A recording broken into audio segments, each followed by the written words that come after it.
Jack, What? do you know what day it is tomorrow? April 30th. Is there something special about it? Isn't there?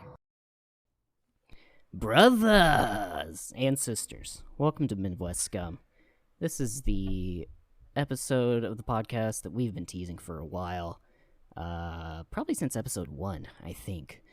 I'm excited for it. Yeah. I think we mention it all the time, too. And I figure it's about time we just sit down and fucking talk about it for however long it takes until, I don't know, we run out of breath and energy. Yeah, I mean, this is a series that you could... I mean, and there's there's tons of people talking about this video game. There have been for years. Honestly, for years. It's a pillar, at least in my opinion. It's one of the greatest series of all time. Yeah. As far as, before we dive into it, let me introduce ourselves. My name, of course, is Ellie Atakon. I'm here with my co-host, Solid Skylar. And we're going to be talking about Legend of Zelda today. That's what it is. That's what all of this, the whole stuff that I threw at the beginning, all the sound effects and dialogue, that was all Legend of Zelda. It was not Metal Gear. Not Metal Gear. Nope. But really, folks, all joking aside, this is an episode we have been talking about for a while because it's a video game both Elliot and I share a love for. Yeah. I would say love. I would agree with that sentiment. It's a deep-seated love. Back in the very, my formative years as a young upstart gamer boy, it was one of the first games that I played, I think. So it's one of the first games I remember playing all the way through. Yeah. Just because the story was so engrossed. And I mean, I didn't start with, you started with Metal Gear Solid 1, right? Correct. Okay. Yeah, PS1. So yeah, you had the natural experience, I would say. I started with Metal Gear Solid 2. Was my first Metal Gear game, yeah. Oh man, which is insane cuz all of the games rely super heavily on the other games, story-wise and lore-wise and stuff. Yes, they do. MGS2 especially, because it's... Oh my god, it was fucking... MGS2 was It was a simulation of MGS1, essentially. Right. That was part of the twist at the end. But by the way, folks, there's going to be heavy spoilers in this, so if you have any, we probably should have had that at the beginning. Whatever. Probably. Going to be heavy spoilers in this, so if you have any interest to play Metal Gear Solid, definitely go and play. If you don't, then I hope you listen, and after you hear us talk about it, you do want to go play it. Yeah. Maybe you're one of those people that's cool with getting spoiled. Yeah. And then hopefully you are a person who's already familiar with the series and you know what the fuck we're talking about, because I doubt that we'll have time to say, hey, let's talk about the B&B unit, but then jump to how they compare to the Cobra unit and the individual. We're not gonna explain everything. No. It's hopefully you know what we're talking about, and if you don't, I'm sorry, but that's the theme of tonight's episode. We're just gonna go. We're just gonna go with it. Yeah. But anyway, yeah. Metal Gear Solid 2 was my first foray, real I believe it was on the demo disc that came with PlayStation 1, and it had the demo for Metal Gear Solid, and I know I played that, but I was pretty young. I would have been 6. 98, 99, right? Was when it came out. Something like that, yeah. Yeah. So, I don't even think I got to the elevator. Because that's all it was. It was literally, the demo was just that first area, yeah. Man. So you get the cool cutscene. Half of that is a cutscene. Yeah. And a codec call. But again, I was 6. I had a little dumb baby brain. I couldn't understand it, comprehend it. So when Metal Gear Solid 2 came out, I was 10, 11, 12, somewhere around there. Yeah, you could actually kind of comprehend the concept Yeah. of it.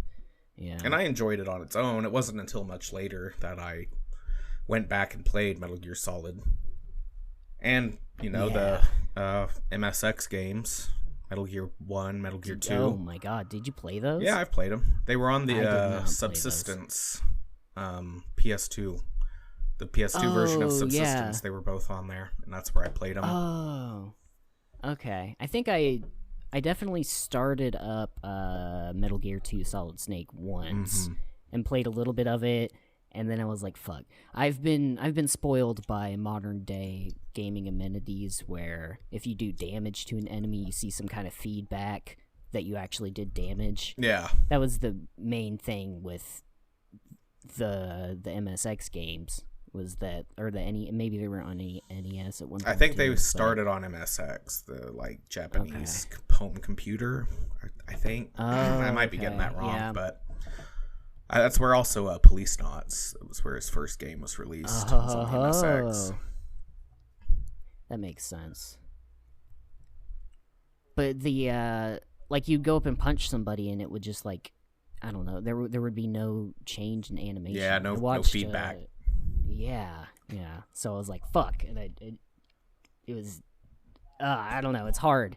It's hard to go back to super old school games when you're, used to the nerfy life of a modern gamer, I guess. And it's funny, and we can go into into this another time, but it's like there are so many indie games nowadays that try to replicate that, but modernize it, Mm-hmm. Like the old school 2D, like Contra style kind of yes, yeah. thing, yeah.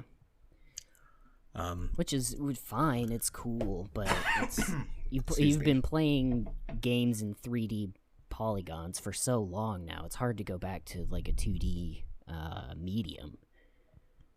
It is. I do think Metal Gear 2 at least stands on its own. Metal Gear 1, for the time, I'm sure it was revolutionary, but I think that one sucks. I didn't make it all I through Metal Gear 1. It's so hard. That's super totally difficult. Fair. Metal Gear 2 is a little bit nicer. I also think it's more relevant to the overall plot, because I believe that's where Frank Yeager's the first time.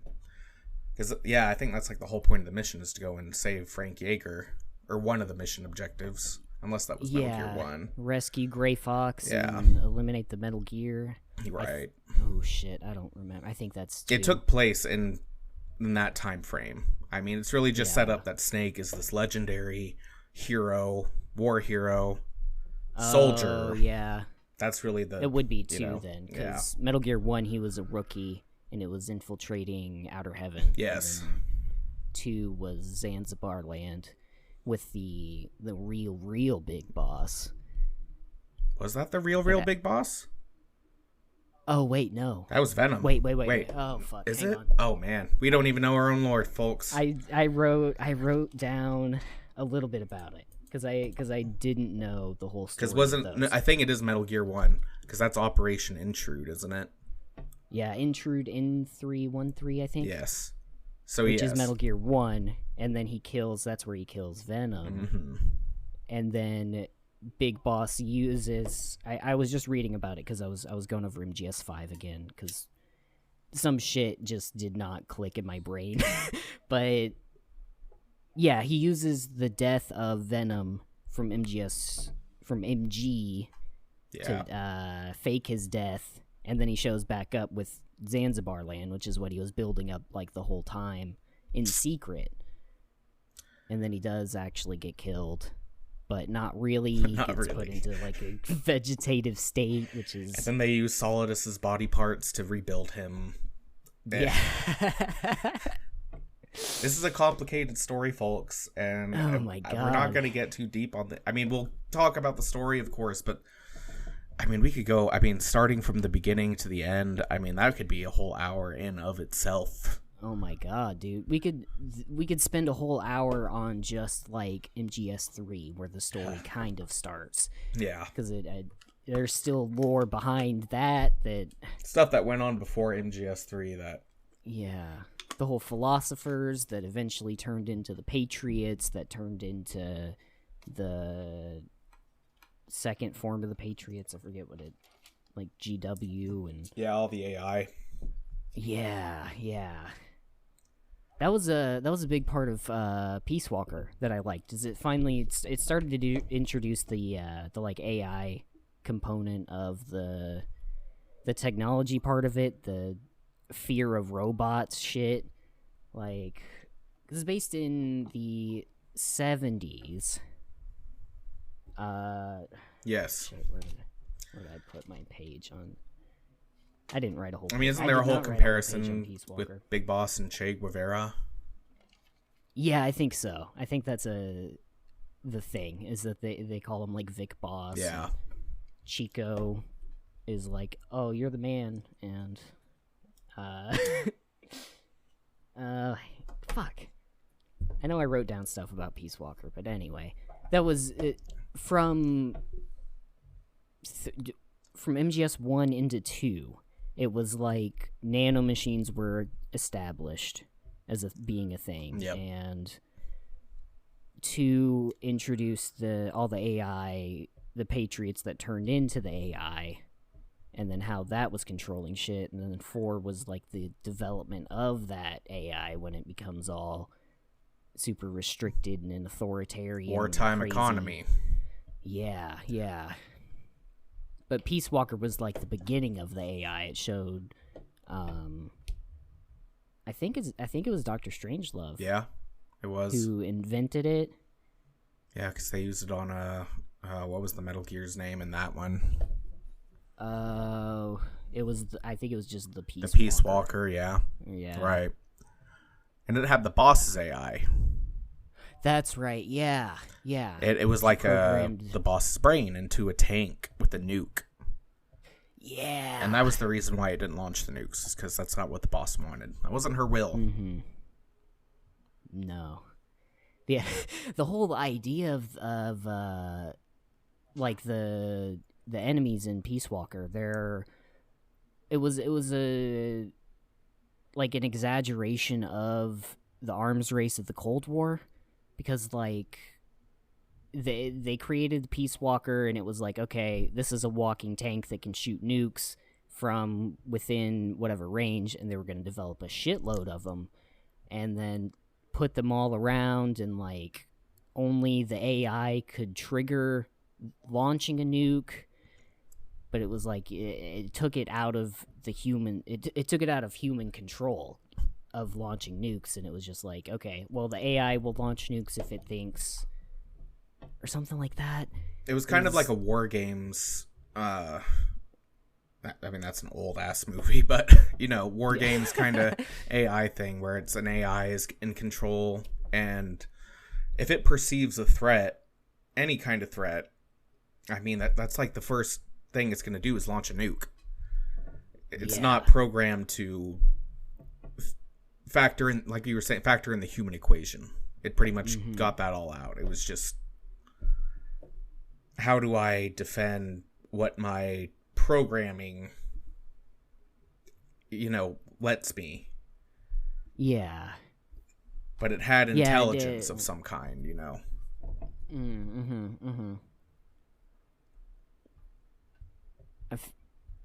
Shit. I mean, it's been a while since I played Peace Walker, but I remember that was the big thing with it. Is like it was because they used the boss's AI is why they didn't launch, because it was going to launch the nuke. Yeah. And then that final boss fight, like, it stops and it's like, oh, I know what I'm doing is wrong, and it like drowns itself. Yes. And then he takes off the bandana. It's a fucking beautiful scene. But it is. I wish that I like. It was so fun. I remember playing it because it was super fun. Like, just the gameplay loop of it was fun. I wanted to go back and do missions and try and do them. I feel like the framework of it went into MGS 5. I mean, it definitely did. Oh, yeah, with the base building aspect. And they perfected that in 5. Mm-hmm. So, I mean, the gameplay loop was really fun. But on top of that, it had a really cool story. I liked all of the comic book, or graphic novel style for the cutscenes. Yeah. I mean, some people consider that a loss because they're not big, flashy, over the top cutscenes like you're used to getting in a Kojima game. I bet even 5 cut out a lot of those too, to be fair. Yeah. We didn't even get the comic book stuff in 5. We just had to sit in the Nope. in the aerial command center and listen to tapes for an hour. Yeah. That was how you got Dude, your lore dump. Oh god, that would have been a massive improvement if they had done the audio tapes like that and made it into like the comic book style. Like, shout out to, I think it's Ashley Wood is the artist or something. I that could be wrong, but I don't know. Her art style is dope. It's similar. It is similar to Yoji Shinkawa's, but she makes it her own, I guess. I'm pretty sure. I'm gonna have to look it up. Yeah, I feel bad. I think you're right. Yeah, look that up right now while I go into this. Yeah. Into my pet peeve with Peace Walker. The one thing that comes to mind, well, 2 things actually. One is Hot Coldman, and just his name. Yeah, his name. Hot Coldman. Hot Coldman. I don't know. I feel like Kojima is just a big shit poster. Just, just coming up with shit like that. Like, I mean, weren't the names in Death Stranding kind of like that too? There was like Heart Attack Man, and it was Heart Stop Man, Heart Stop and Dead Man was Guillermo del Toro, and the main dude who was the president, Die Hard Man, but his real life name was it was the name of the dude from Die Hard, Tom McClane or something like that. Yeah. I haven't seen. There's that. Hot Coldman. That's it. I mean, that's all it is. Yeah, I just think it's a fucking stupid silly. name. It really is. My second was the interrogation cutscene. That is a staple of the Metal Gear series, but in that game, it was literally just. I mean, it was also like that in 2, where you just mash triangle. Yeah. And I know on the harder difficulties, it like gets to be impossible. Like, not impossible, but just. You're not meant to hit a button like that with your thumb that fast, man. Yeah, for real, dude. And it was like if you you had to do it like 3 or 4 times, and if you failed like the 4th time, you had to go back and do the whole thing again. Ugh. So annoying. God damn. I definitely the first time that I played through MGS1 as a child and the torture scene, like I submitted. Because I didn't understand that like submit meant give up. Oh. So I was just like, I was hitting the button and I was like, oh well, if I hit this, it just stops. Like I win, but no, it just means Meryl gets killed. Like can't have that. No, but yeah, that was my first playthrough. Was the Otacon ending, so. Yeah, I forget that one has multiple endings, doesn't it? Yeah, it has the 2. Well, yeah, I mean, at least. Still. But yeah, super cool idea. Pretty sure I got the Meryl ending. Yeah, which is technically the canon ending, but at the time, the canon ending wasn't like actually decided until MGS4, right? Like, or it wasn't revealed at least. Yeah. Because they don't talk about her at all in MGS2. It's No. just like it's just Snake and Otacon being bros doing philanthropy shit.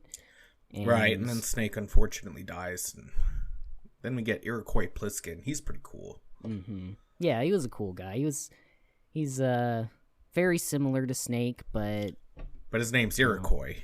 His name's Iroquois Pliskin. He's Lieutenant Junior Grade in the what was it, SEAL Team Bravo? Yes. Bravo Team. Yeah, I mean, it was some kind of special operation. I'm pretty sure they were SEALs. Yeah, because the bomb disposal guy was a SEALs, like a retired SEAL, right? Yeah. Good old Peter Stillman, man. Okay, I have to correct the record. Ashley Wood is a male artist. I'm sorry. I had not seen a picture of him until looking it up on the wiki. I only read the name, and I assumed it was a lady. Did not mean apologize. to misgender you. Sorry, Ashley Wood. I honestly, I was giving you props. Your art is fucking fantastic. I really like it. I mean, it's always Not been that you- Ashley. You know, wasn't that a joke in Yeah. Evil Dead? Probably. Because I don't- his I've name never is seen his Evil name is Dead. Ash, but he goes by Ash, but his name's Ashley. Oh.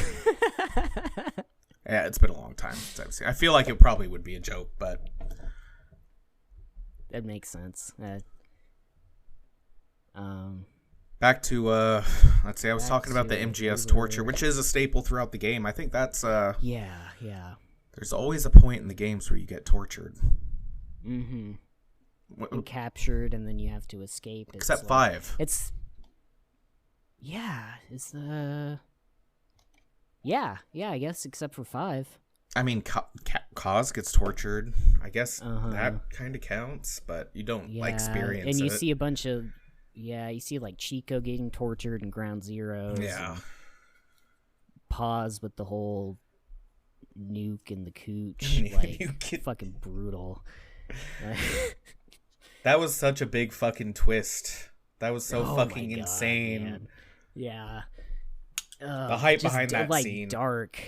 Ugh. I was so excited Like, for GS5 after that. Yeah, man. When it was just Ground Zeroes and you had to like wait a whole nother year to play Phantom Pain. Yeah, you got the nice little tech demo, which there was a lot in it to do.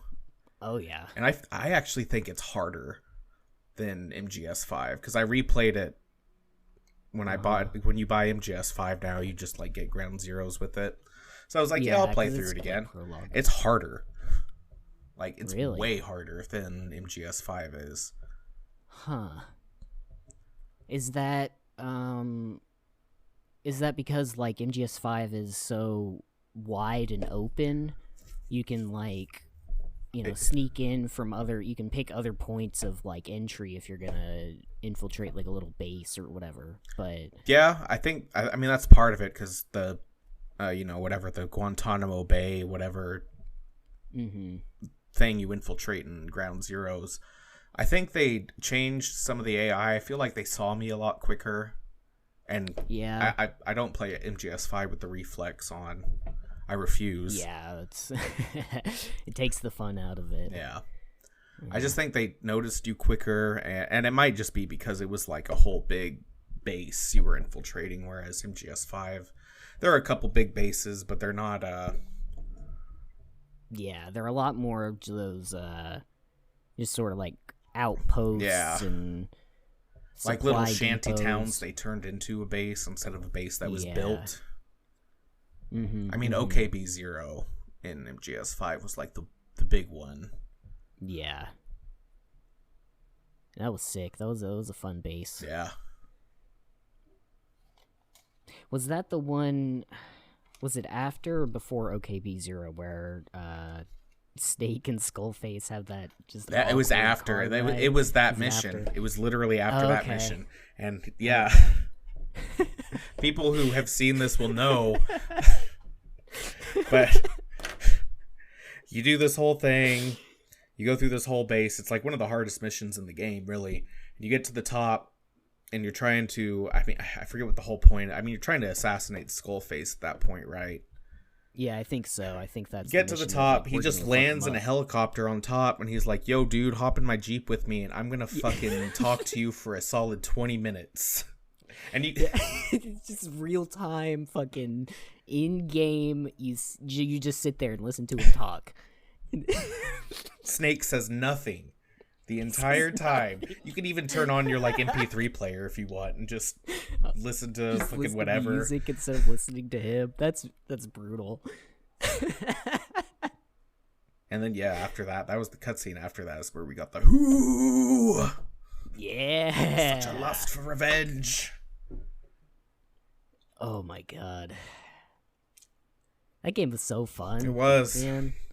Like, as let down as I feel plot wise, it's not like given some time afterwards, it's not terrible. It's not a bad way to wrap it all the way back around to MG1, you know. There was the way everything else was set up. It's so fucking complicated by the time especially after 4. Yeah. And Kojima wraps everything up in a beautiful little package and says, "Here, this is all the loose ends. This is the end. This is done. I'm done with this." And then they're like, "Hey, do you want to make another game for us?" It is a fact he wanted to quit after 2. Yeah. He wanted to stop with 2. He thought 2 was, for the Metal Gear series, it was done, Mm-hmm. Really nothing more to say. But no. And I mean, I'm glad because we got 3, which 3 is super good. Yeah. Oh my god. So good. Even like people who don't know or haven't dived into the complete Metal Gear Solid series, like 3 is a fantastic game to play, even on its own. And I think it's a good intro into the series. I think so. Yeah. Has a lot of the... What it does is it establishes, like... I mean, not establishes technically, because the game came out after 1 with all the other... But it sort of like is the originate. It shows the origination origin. The origin. I don't know words. It's all right. It shows the origin of like the boss archetypes. The mentor. Mm-hmm. Or, well, that's kind of more of a boss and naked boss and boss. They're both boss technically, but. Boss was the boss first, and then Big Boss came later. Mm-hmm. But yeah. But at least the Cobra unit, the setup of like this person embodies this feeling, and it was the introduction of like the feelings part, because then that changing people's feelings and shit was a part of 4. But the whole joy, pain, fear, sorrow, fury. Well, I mean, every game, well, not every game, but all the mainline games have always had that. Yeah, a group. Mm-hmm. And 3, like you said, the Cobra unit. 1, what was Liquid's? Foxhound. And it was the defunct, or not defunct, but like the split off group that was Foxhound after Solid Snake left Foxhound from MG2. Yes. He retires after 2. Right. Leaves Foxhound. Liquid kind of takes over and is like, "Hey, well, now we're a terrorist group. Give me my dad's body and nukes." Yeah. And then 2, Sons of Liberty. Mm-hmm. 4.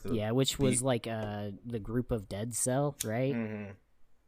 I did a little bit of reading on the Dead Cell members, because I was trying to think of all the boss fights in 2, and I was like, Vamp, Fat Man, Fortune, Solidus, Olga, and I was like, yeah, I was thinking like just Plant Chapter. Oh, okay, yeah, right. But like, Revolver, it didn't seem like Ocelot it was a lot. Too, oh yeah, Ocelot, yeah. But it didn't, like, as I was listing them out, it didn't like add up. And then I looked up, apparently there were 2 other members of Dead Cell that died before the tanker incident. Yeah, I think before the tanker incident. There was one called Old Boy or Old Man, but he was like a... What was his shtick? His backstory was that he was experimented on with some kind of nanomachine that stopped him from aging completely stopped aging. So like he just can't die because at the point of his death he was like 102, but he looked like he was like 35 or something. Yeah, but he died from something. There was some incident because Dead Cell worked kind of like Foxhound for a bit, and then they went rogue like Foxhound did. And, but like that not dying shtick was folded into Vamp, and then this other character, which I can see. This is his name. It was Chinaman. It's just Chinaman, and. Okay. Pretty problematic, I would think, to just call a character Chinaman. He wasn't like Mickey Rooney levels bad, right? I don't think so. his backstory I read was like he was actually Vietnamese is the thing. Oh. Too. He was like a Vietnamese POW who escaped into some he escaped to some other country, but in that country he went to like their Chinatown and just like lived amongst all the Chinese people and claimed that he was more Chinese than them or something. And then like this is real too, by the way. You can look this up. I believe you. I honestly, I don't need to look it up. I believe you 100%. But his abilities were like he could control. He had like total control of his cells and stuff, so he could change his weight at will, so he could run on water and walk up walls and do that. And then like he had a Chinese Chinese dragon tattoo that it was like a full body tattoo, and if he got into the water it would come alive. Which is crazy. The technology just wasn't there at the time. Yeah, that sounds so awesome. It was going to be right? Awesome. Yeah. So that was the boss fight, Vamp's like first boss fight in MGS. Oh, yeah, that's what I was thinking. Yeah, with the storage tanks or whatever in the water area. Yeah. It was supposed to be like a huge area, and there was going to be like 2 phases where he'd fight Chinaman, and he was a martial arts expert too, by the way. So he would do like phase 1, and then it would go into phase 2 where he'd jump into the water, and there would be an underwater battle with him. And that's where his like dragon would spring up and attack and shit like that. Thank God they did not do that. That underwater section is it's probably one of the worst in in any video game I've ever. I mean, it's not terrible. It's not terrible. I've played MGS2 like 100 times through all the way, so that's the part I always hate doing that part. Fucking sucks. Yeah. Like, and then plus on top of that, you also have this girl that you have to go up for Air Force, so you can't just rush through it. You have to like take your time with it. Mm-hmm. Otacon's sister who's like, oh, I'm frail and I have small ass lungs. She's also terrified of water. Yeah, that too. God damn it. Yeah. Because she was like pushed into a pool or something, and that was when. Oh fuck! That's the whole thing. Because Otacon was getting it on with his. Yeah. Okay. This is gonna sound bad coming out. Like, I mean, if you're still listening to this and you haven't played Metal Gear, this is gonna be really weird. But yeah, this whole part you do in MGS2, you find an old friend's sister, and through the whole thing, you kind of go through their shared trauma of an event that took place when they were young, where our friend from Metal Gear Solid 1, I mean, is it really ever explicit? Was he molested or was he into it? He said she seduced me. Right. I think is the quote. Right. So his stepmother. Yeah. Got to get that out of the way. His stepmother. Yeah. Stepmom seduced him, bro. You know, and it's kind of like, at the time you like kind of feel bad for his dad because his dad commits suicide over it, right? Yeah, and Emma, his sister, who's afraid of water, was like in the pool when he killed himself in the pool. Yeah, I think was the thing. Like she almost was drowned it like with Hal? him. Was it like Hal is his or Huey is his father? Hal is the one that had relations with his stepmother, and Huey is his father. So was Huey? Did he like find them and then go kill himself? Was that? I think so. Yeah, I mean, it's been a while. I should have looked this up. Let me look. I'm on his page. But right I mean, now, it's important. Wiki. I mean, it's important for Hal, and he's he was Snake found him pissing himself, going off about his anime chicks in Metal Gear Solid 1. Cyborg ninja, that's so cool. Then in MGS2, he kind of becomes a badass. Yeah, he does. but you get this one part where you like, yeah, you have to Raiden through codec conversations experiences him and his sister's trauma, which is kind of weird, but it's par for the course for Metal Gear, really. Like, it's weird saying it out loud like that. Yeah. But it's I would expect nothing less Right. than all that exposition to come from a codec cutscene call that you can skip through if you really don't care. Mm-hmm. And some, like, you know, whatever. They roll that B-roll footage sometime. Yeah. That's actually... Were they just a bunch of stock footage of shit? This is getting... It's still on topic, but a little off. But that's why they had to take off the collection from online stores. Because you can't play Metal Gear Solid 1, 2, 3, or 4 unless you have a PS3. And I've already bought the collection. Oh. Wait, so they took took it off because of... the B-roll footage. I think specifically Really? from MGS3, like a lot of that World War II footage they used. Uh-huh. I know that's part of why, but it also might be for... I mean, that was a big thing. They use a lot of B-roll footage that's actually real footage. Yeah. I did see a thing about MGS2, some of the New York scenes that there was some of them were like Konami, you know, firsthand they recorded it for the game, and some of it was like provided by, there was like a news service, and there was, I think, ABC News provided some of them too. So like, I guess that makes sense if they have some sort of licensing rights to B-roll stock footage of like historical events and shit. I mean, in today's copyright heavy... Yeah. IP is like... It's king. Mm-hmm. I know MGS3, some of the World War II stuff, and I wonder if it's because, like, the History Channel or something has used the same footage. Maybe they say, oh, well, we have claim to it.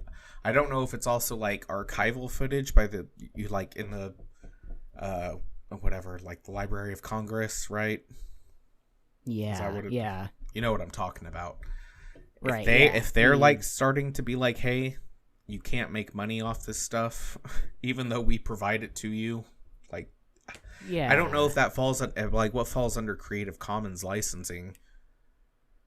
Yeah, that makes sense, because like you can reuse things and stuff as long as you don't like make money off of it. I think that's where the big, like, if you have a game that includes some B-roll footage that's integral to the plot, that you're selling the game, so you're making money off the game, but that's included, so like you're technically making money off of that footage even though it's free to use or something. But like I couldn't imagine playing Metal Gear Solid 3 without the hours of stock footage they use in that game. Like, the first cutscene alone has so much. I mean, they're talking about, they set up, you know, they set the stage of the Cold War up, like, you know, perfectly. I mean, that was where my interest for the Cold War came from. Because it's a really interesting time period in world history. Really Everybody had their finger on the trigger and they were ready to go. Everybody had nuclear armaments. Yeah, an unsteady peace with the threat of nuclear destruction behind it. Like, nobody had really ascribed to the whole mutually assured destruction kind of thing. It was just kind of a scary time. Dude. I mean, it would be very scary to live in a world like that. Honestly. Where, you know, I mean, at this point they know what a nuclear bomb can do, and since then it's been 30 years. So the technology is probably advanced to a point. Oh my god. I mean, wasn't the biggest nuke was the Tsar Bomba, I believe, and it was like, God, I forget how many kilotons of dynamite, but it was like almost like 10 times what Nagasaki and Hiroshima got. Oh my god. Like, it's like monumental, like it's world-endingly bad. Oh man. And that shit fucking scares me, dude. Like, why? Why do we have the capacity to be able to fucking kill ourselves to such a degree? And it, oh god. We would make this world uninhabitable. Yeah. Yeah, it's really scorched earth to drop a nuke, because, I mean, literally, like, scorched, like, the area is fucked up and irradiated for a super long time afterwards. Man. Let's see. I want to see what the Tsar Bomba. Wow, almost 2 miles. What? Let's see. 2 miles of dynamite Radioactive earth? contamination, but Oh, man. yeah, 2.5 miles. Mushroom cloud of 37 miles high. Whew. My God. Yeah. That's crazy. Ugh. Nukes are fucking scary, dude. Nukes are bad. If that's a there's big any part of this dictators series. or anybody that has nukes listening to this, disarm them. Yeah. Yeah. Disarmament is the answer, and then burning any and all information related to it. Mm-hmm. I mean, there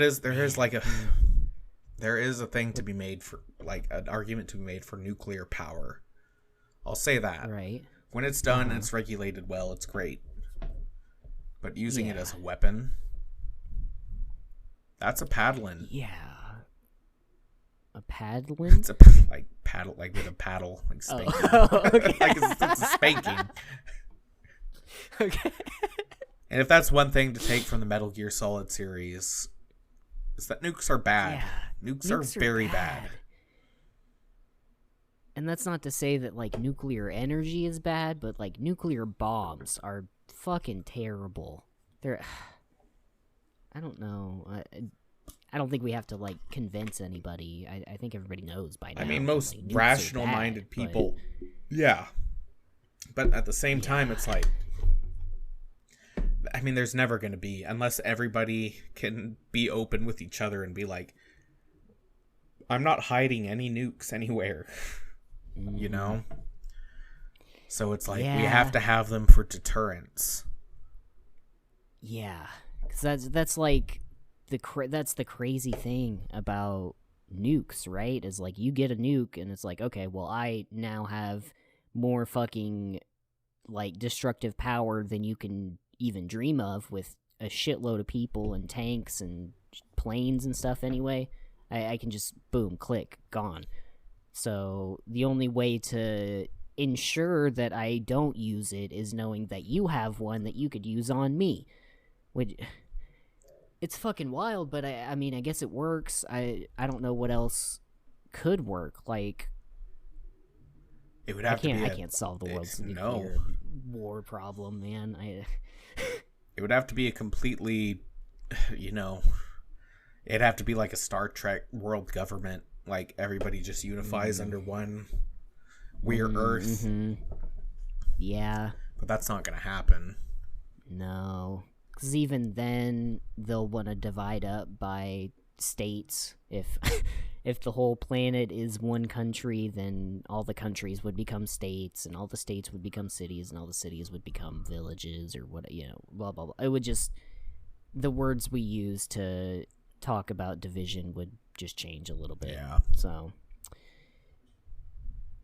That's not what we're here to do this episode. We're not going to solve the issue of, you know, the ongoing... I would call it an ongoing nuclear crisis. Yeah, I mean, since they've been invented, I mean, fuck, just the fact that they exist is enough to scare the fuck out of me. So yeah, that's me too. Yeah. I mean, it should scare everybody that any country has the ability to just.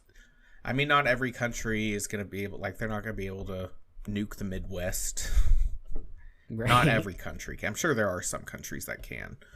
Some countries probably could, but I dare them. No, I'm kidding. Don't, guys, don't. I dare you to nuke me. Please don't nuke us. No, the issue is that, like, a lot of people have nukes. Yeah. And everybody keeps nukes because, I mean, if we want to get topical with the Ukraine, they gave their nukes up to Russia in the 90s. Oh, really? Yeah, that was like one of the conditions for their sovereignty, was them giving nukes, their nuclear stockpile to Russia. And Oh, that's fucked. I didn't yeah. know that. Okay. Oh yeah, totally. I mean, Ukraine was like a satellite. I might be wrong. It's like a satellite nation for Russia. Like, it had its sovereignty, but it was still, like, if you go to a world war, we're gonna be on Russia's side. So it was like in exchange for their own sovereignty. Like, they couldn't join the European Union, and they also had to give up their nukes. Now, 30 years later,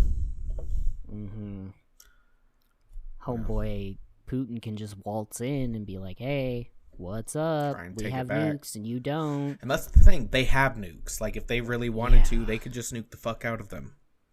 They really could. And it's a very, like, realistic scenario that could happen, which is fucking crazy. In fact, anybody brings it up every time. Like, there's this crazy man in Russia that's got his finger on the trigger at any point. He could do it. Yeah. But yeah. It's weird. Yeah, it's crazy. I mean, that's kind of the whole point of Metal Gear. I think without Metal Gear, I wouldn't be paying attention to situations like stuff in Ukraine. Because I think, what kind of black operations are going on? Like, what aren't we being told?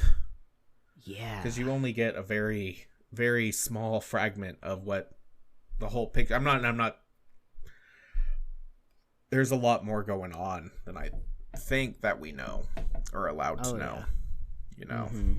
I mean, I'm all for Ukraine and their sovereignty, but yeah, but it's like I've never been to Ukraine. I don't know what it's like. It's apparently like Kansas. Really? They're like the bread box of Europe. Oh, nice. They do all the wheat and shit. Oh man, wow. Actually, I saw a map a couple last week or something, and it was the GDP of each state as it compares to a European country, and Ukraine and Kansas were like 17 billion. Wow. So it's really similar. Huh. That's cool, I guess. I mean, that makes me feel bad. It's a really weird fun fact, I guess. Yeah. It's a good way to kind of... But it would be like, what if Nebraska was like, hey, we want your wheat, so we're going to get our standing military that we have and attack Kansas? Mm-hmm. No, it's bigger. It'd be like if Canada was trying to attack North Dakota. Yeah. Or Mexico attack... Well, I don't know about Texas. Maybe Arizona. Yeah, used to be part of Mexico. Right. But if Mexico takes over New Mexico, makes it old Mexico again. I mean, Texas has like a bigger global or a bigger economy than a lot of European countries. Yeah, it does. It's huge too. It's crazy. It's kind of so much money. Anyway, back to MGS. Sorry. Yeah, no. That was honestly real life scenario. It's relevant. Like, it's relevant. As we were talking about disarmament, I remember going back to... I keep bringing up Peace Walker. I really like that game, but it's a good game. Pause brings up a bunch of like Kantian philosophy and quotes Perpetual Peace, which talks about like let me write here it is. Peace is an unnatural state for human society. To achieve peace, we have to create it ourselves. And then the argument of like the argument for like complete disarmament, like complete abolishment of all standing armies, I think is what he calls for. That argument is like, if people stop using force to tangle with each other, then countries wouldn't need force to defend themselves. So it's a weird chicken and egg scenario, you know? If you have force to defend yourself, that means you also have force to attack other people, which means they have to have force to defend themselves. But that force could also be used to attack other people. It's a catch-22, rather. Yeah. It's like you have a gun, so you can defend yourself, but I don't have a gun, so you could attack me, and I couldn't defend myself, so I get a gun because I want to be able to defend myself. But now I have a gun, and I could attack you because I know my gun is bigger.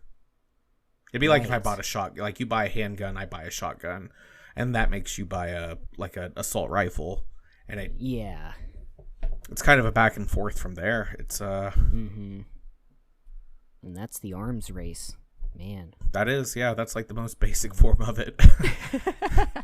Explain like I'm five, the arms race, and then we eventually end up with nukes. There's really nothing that can top a nuke quite yet, unless we have like a orbital space cannon that is hidden on the dark side of the moon. Yup. That's what we're saving, you know. That's where all the real life Metal Gears But then everybody's gonna want an orbital space cannon. Yeah. And so what's after that? I mean, it's like as far as we have got. We haven't even got that far. We don't have an orbital. I mean, maybe. I guess maybe we do. But I'm sure there's a scientist working on it somewhere. I mean, not to throw politics in it, but we pump so much money into the military-industrial complex for them to develop weapons. Develop some fucking space lasers and shit, you know? Yeah, something cool, something practical. Something awesome. Who's gonna fuck with us? If we have a space cannon that's the equivalent of like 50 nukes. Yeah. Until everybody else has space cannons. And that's there's the just thing. a bunch of space cannons encircling the globe, and it blocks out the sunlight. And then we enter an ice age because of it. Oh, it'd be like WALL-E. Ooh, except with trash, yeah. it'd be with weapons. Yeah, it's just weapons, just shit that could blow up.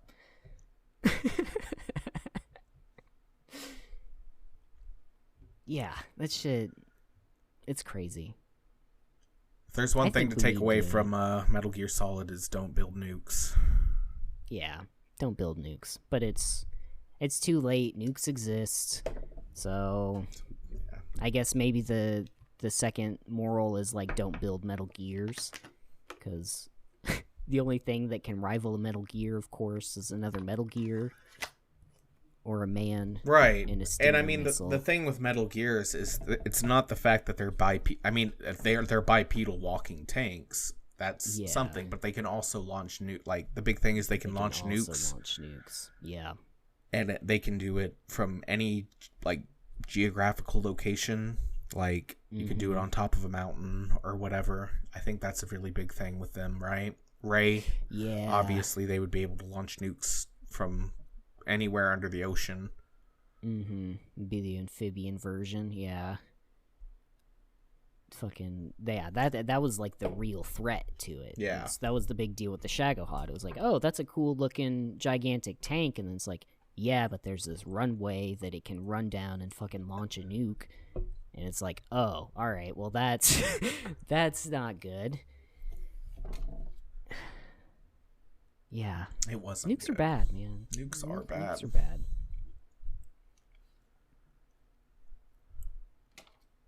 Let's see. Okay.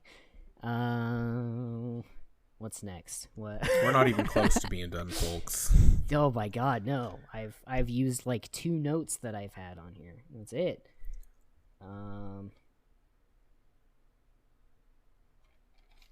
Shit, we're almost at an hour too. Wow, okay.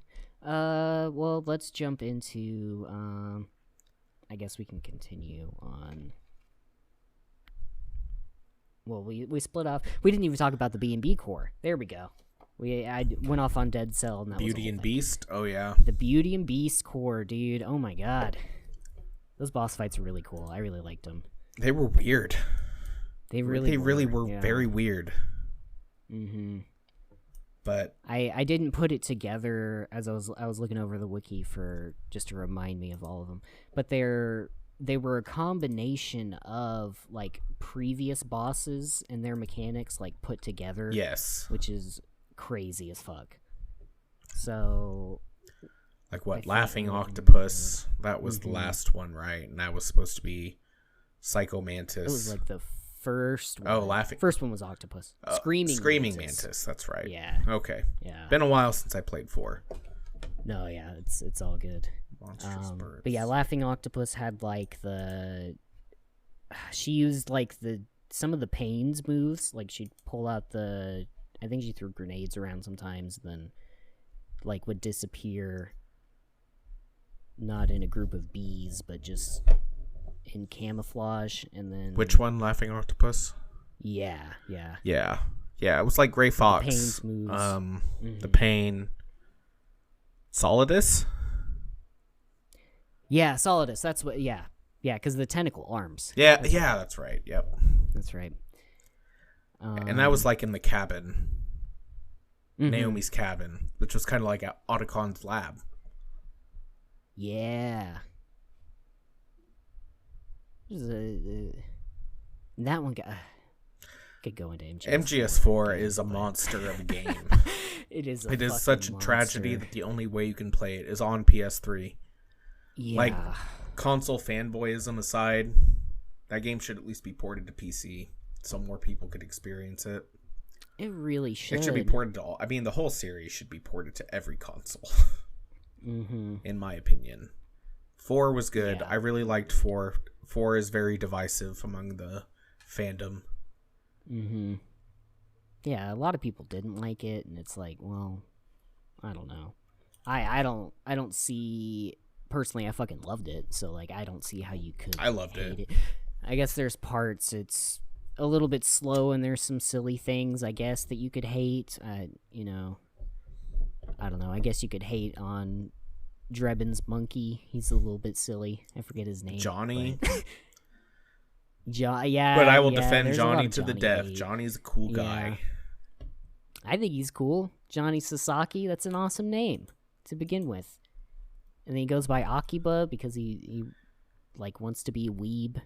Well, But actually, Akiba is like Japan, it's their tech it's district. like a prefecture. Yeah, right? but it's the tech district. So it makes sense he'd be called Akiba Oh. because he's like a tech guy. He was like the tech guy, yeah. The whole keyboard on his forearm and shit. Right? Yeah. Yeah. Totally. He also looks like young Snake, Mm, but mhm. HD. Unfortunately. Yeah.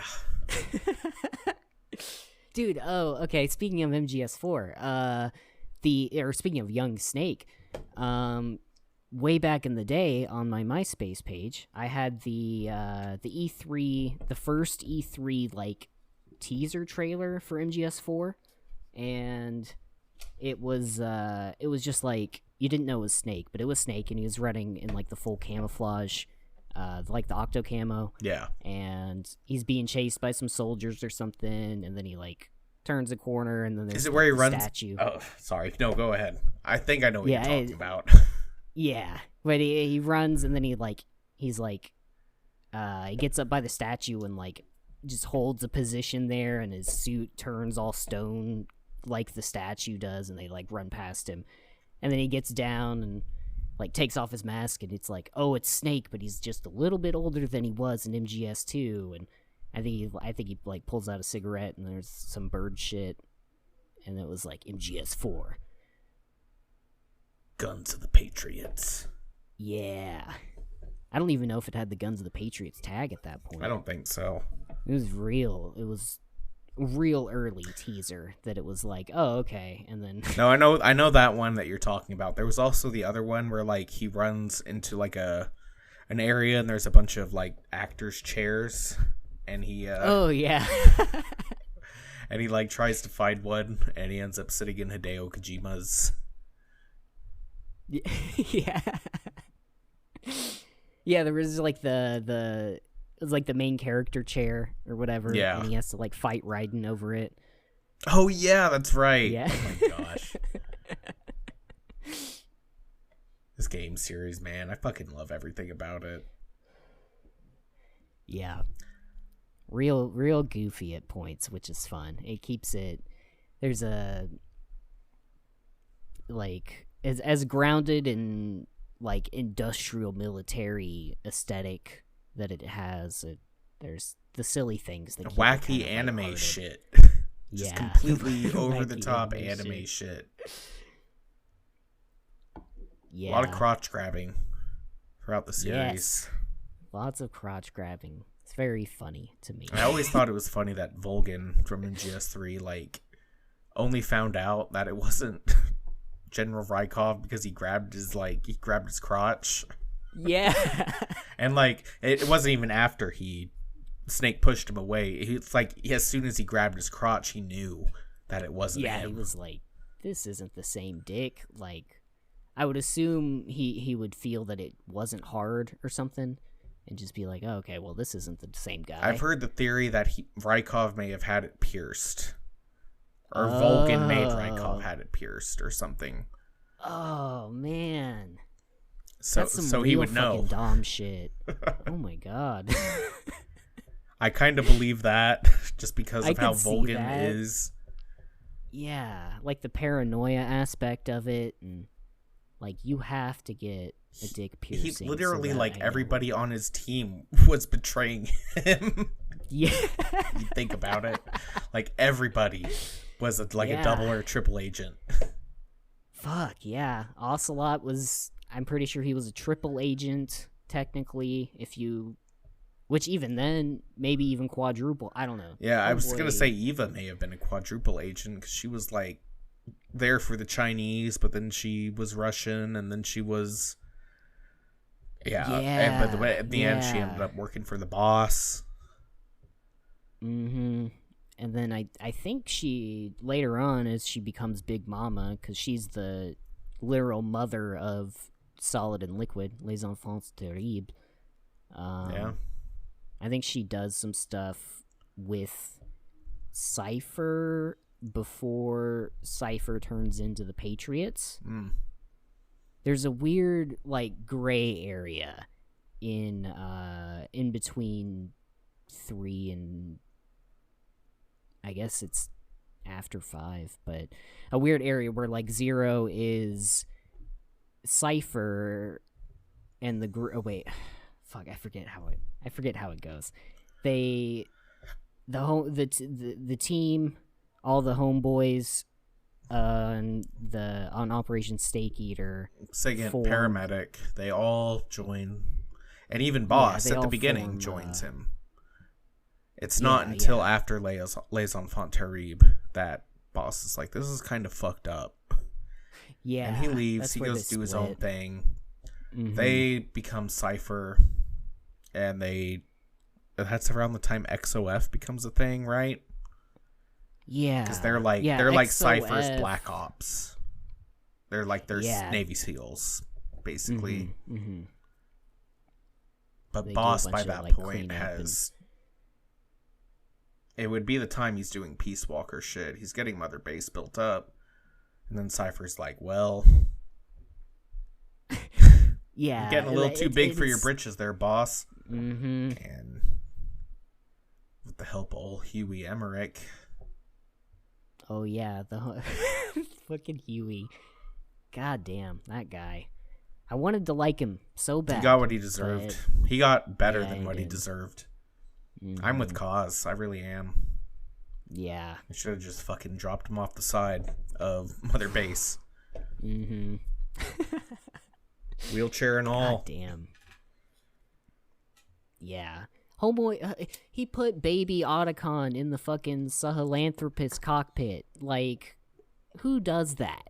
Who fucking thinks they're...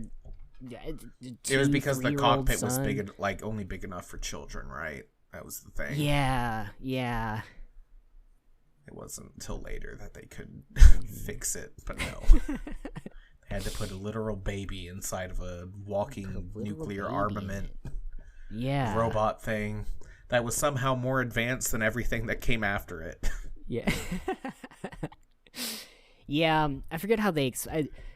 I think the main explanation was that Sahelanthropus was never actually functional. It only worked because Kid Psycho Mantis was controlling it. Right. So it's that wasn't Rex revealed until the cut chapter, though. I mean, you could kind of put it together because it's obvious he's puppeting it, but that cut chapter whatever 3 was peace, or was it chapter 4? In MGS 5. Yeah. There was a cut chapter that eventually some cutscenes, unfinished cutscenes came out later. but it was like yeah. It was Where it's gonna be a Lord Venom's of the final Flies confrontation with Liquid Eli. Yeah. Baby Liquid. And it was going to be like a whole Lord of the Flies type deal. Yeah. But I don't know. It was going to play up a lot of the like super dark child soldier stuff which is what they touched on it a teased. little bit, but yeah. They teased it hardcore. They did that one. They did the thing where they show something in the trailers and then it's not in the game. Yeah. Or both of the cutscenes were in the game, but they were like, it was a fake out. Because it was like, it's that mission where you go and save all the kids. And then it shows him loading his gun and shooting. But it's like he does that just to make them think he did that. Yeah. You can't kill kids in that game. No. You get a mission failed if you do. Which is good. You shouldn't kill kids. You shouldn't kill kids. If you haven't subscribed to that ideology yet, it's a good one to take on. You shouldn't raise children to be soldiers. Yeah, I mean, child soldiers are a problem, I think. It's not good. Coney 2012. Killing people. Yeah. Fuck. Terrible. Fucking awful, man. Jeez Louise. Child soldiers are... Ugh. Raiden was a child soldier. That was part of his whole thing.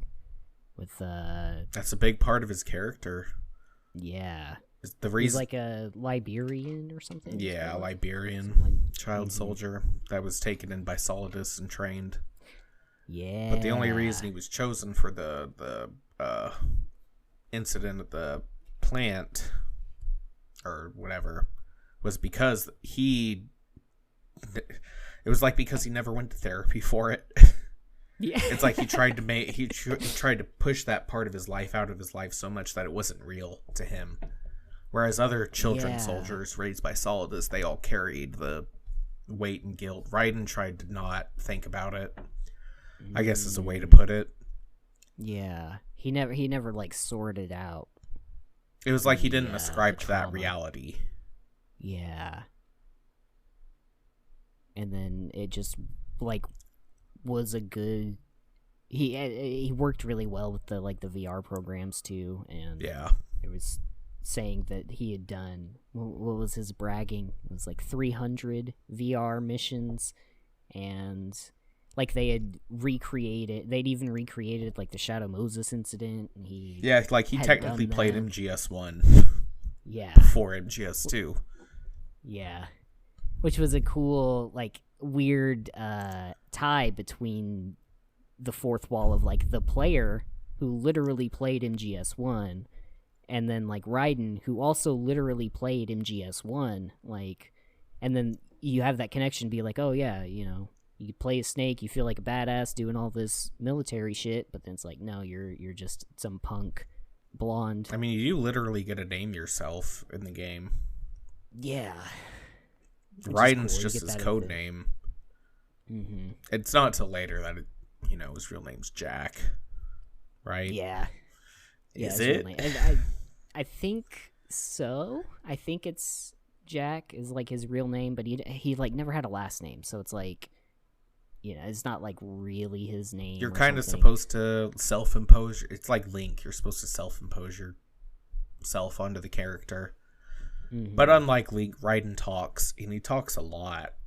If you do all the codec, like as many codec conversations, there's a lot in Metal Gear Solid 2.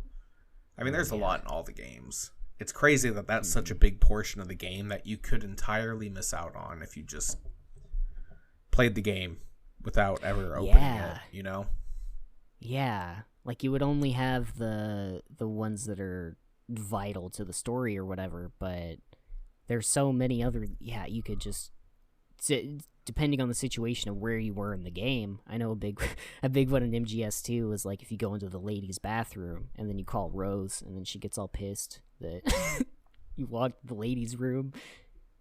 Yep. And then like somebody, I think... There's another point in MGS2 where if you go out onto the bridge, one of the struts, the bridge between the struts, you see a box running across the platform, and you can shoot at it. Yeah. And then if you call Iroquois Pliskin immediately after that, he tells you how important the box is to a mission. Yeah. And Raiden's just like, what? Talking about. If you trust in the box, it will save your life.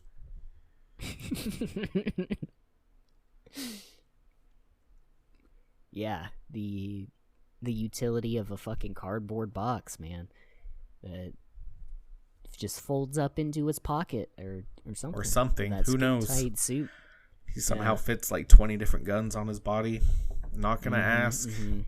Couple different missile launchers. Yeah. One of which is the remote controlled, which is awesome. I guess Phantom Pain kind of addressed that issue because you can only have like a primary weapon, a secondary weapon, and then your rocket to punch. Yeah. Fucking rocket to punch. Which you don't even get till like super late in the game. Yeah.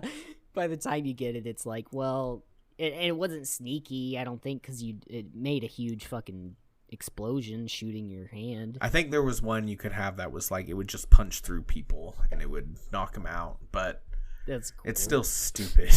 I mean, stupid fun. Just ridiculous. Like, this game is set in the 80s. Yeah. And he has all the these whole hologram thing. Yeah, the iDroid, his phantom cigar. Yeah. Like, all these things totally existed in 1984. Absolutely. Right? Yeah, he's iDroid that has the GPS map and collection of radios and things like that. It's but an MP3 it also player. is a cassette player. Yeah, it's a cassette player.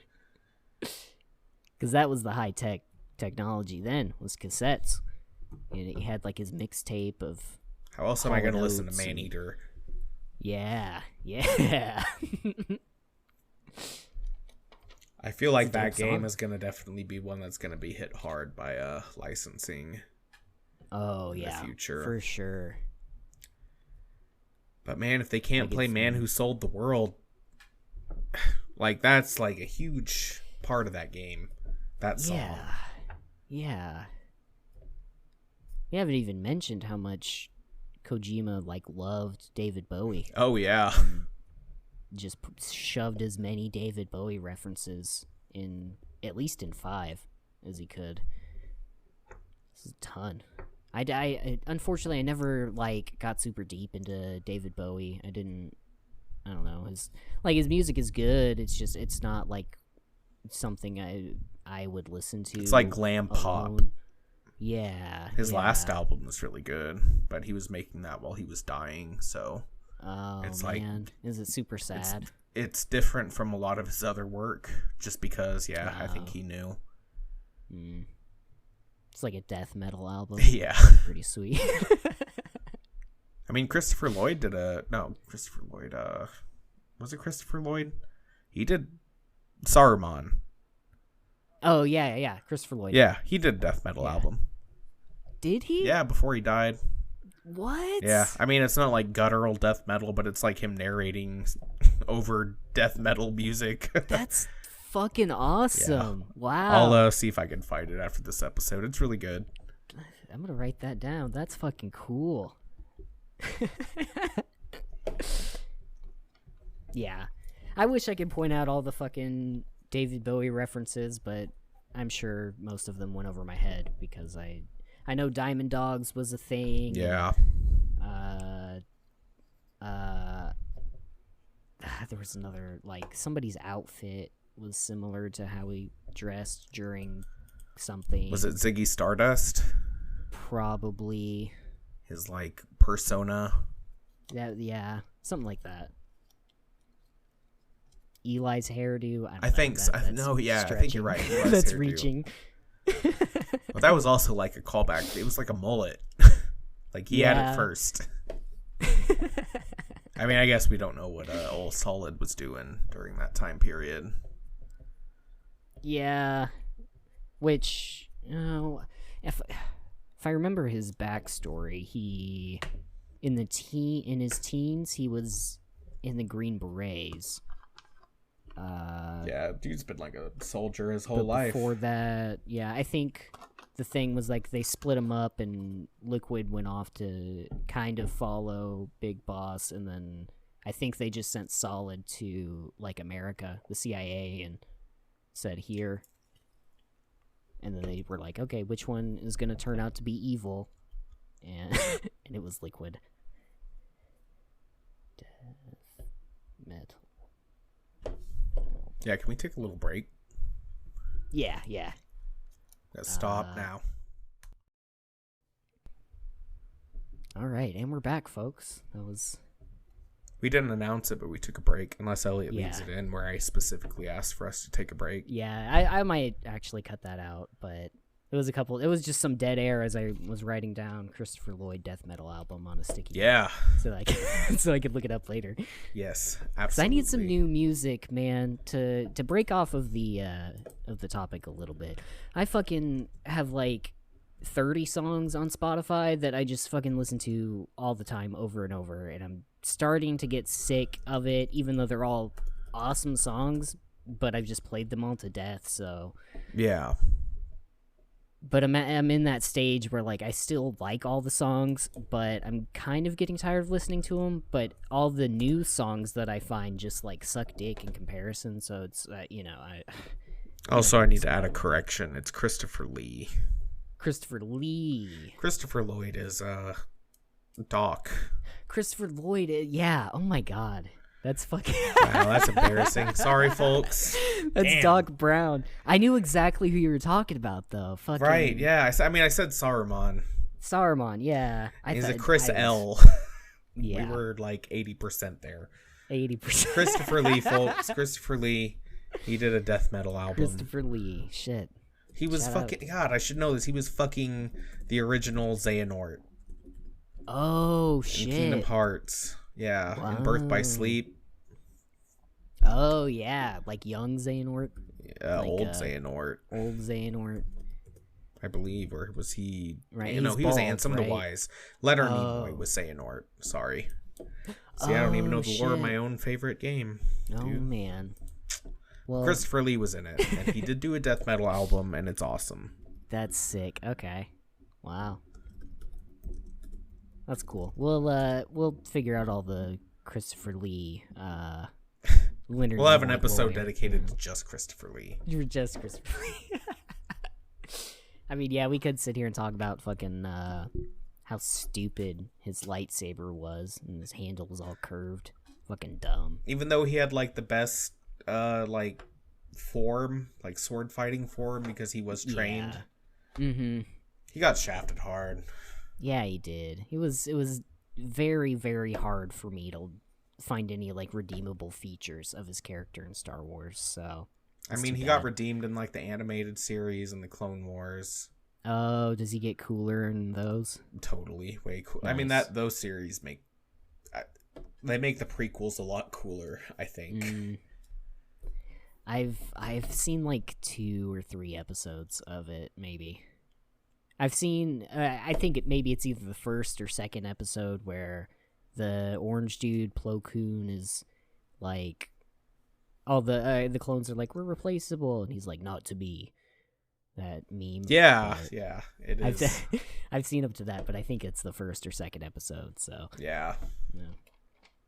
But this isn't Whatever. the Star Wars episode, folks. It's- You're going to have to wait for episode 50, at least, before we get there. Yeah, probably.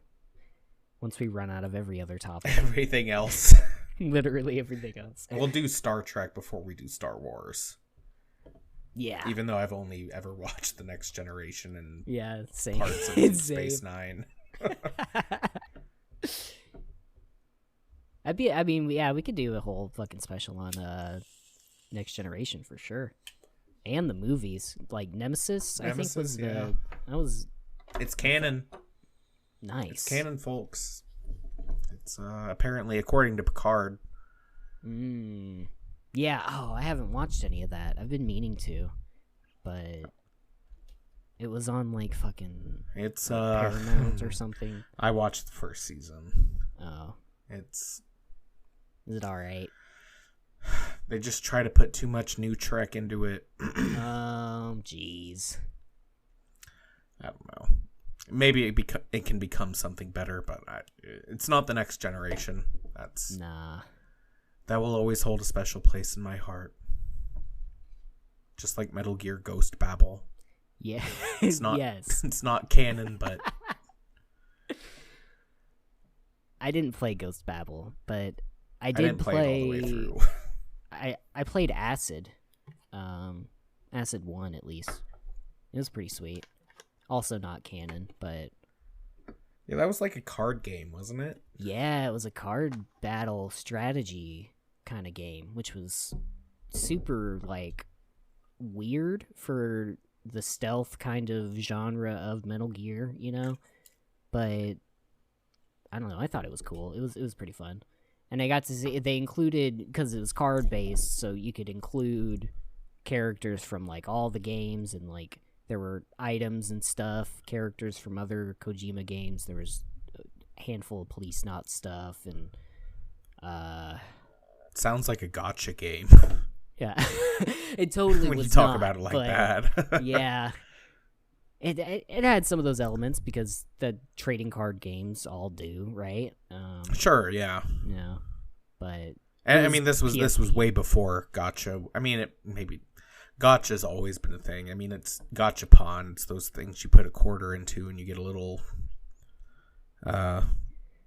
they're at like grocery stores and stuff. Yeah, little knickknacks. They're like little keychain things, or the hands that stick to walls. The slimy hands. But you want to get the blue slimy hand. Yeah. Or in my case, I wanted to get the blue slimy spike ball. Oh. But I always got like the green sticky hand. Lame. But that's green what the gachapon. Mm-hmm. In Japan, they're like way bigger. Yeah. It's like you could do one that was just like Sega characters or just specific to whatever you liked. Cool. And then that bled into the mobile game market. So now mobile games are pretty much gachapon, where I'm going to spend $5 and I get 3 pulls. Yeah. Hopefully I get the 5-star, Dickosaurus Rex. Mm-hmm. That will be the key to this team that I've been able to build, because all the other pulls I got helped me make this one build, but I'm missing. That was the thing with Yu-Gi-Oh! Duel Links. It was like they would give you all the cards you needed to make a perfect deck, but you missed like 1 or 2 key cards, like a magic card and a monster card. I just can't get into that type of game. I'd rather play games like Metal Gear. Yeah. Where I know what I'm getting.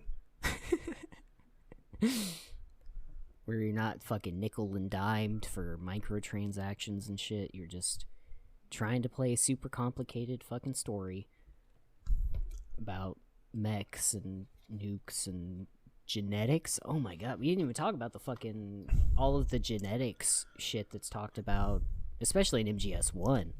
But it's a recurring. That's the whole point of MGS1 is the gene. Yeah. Mm-hmm. I had to look up kind of what Naomi's thing was like when I watched a couple of the codec calls where like it's actually kind of funny because quote unquote Master Miller is like, hey, Naomi's totally working with the terrorists.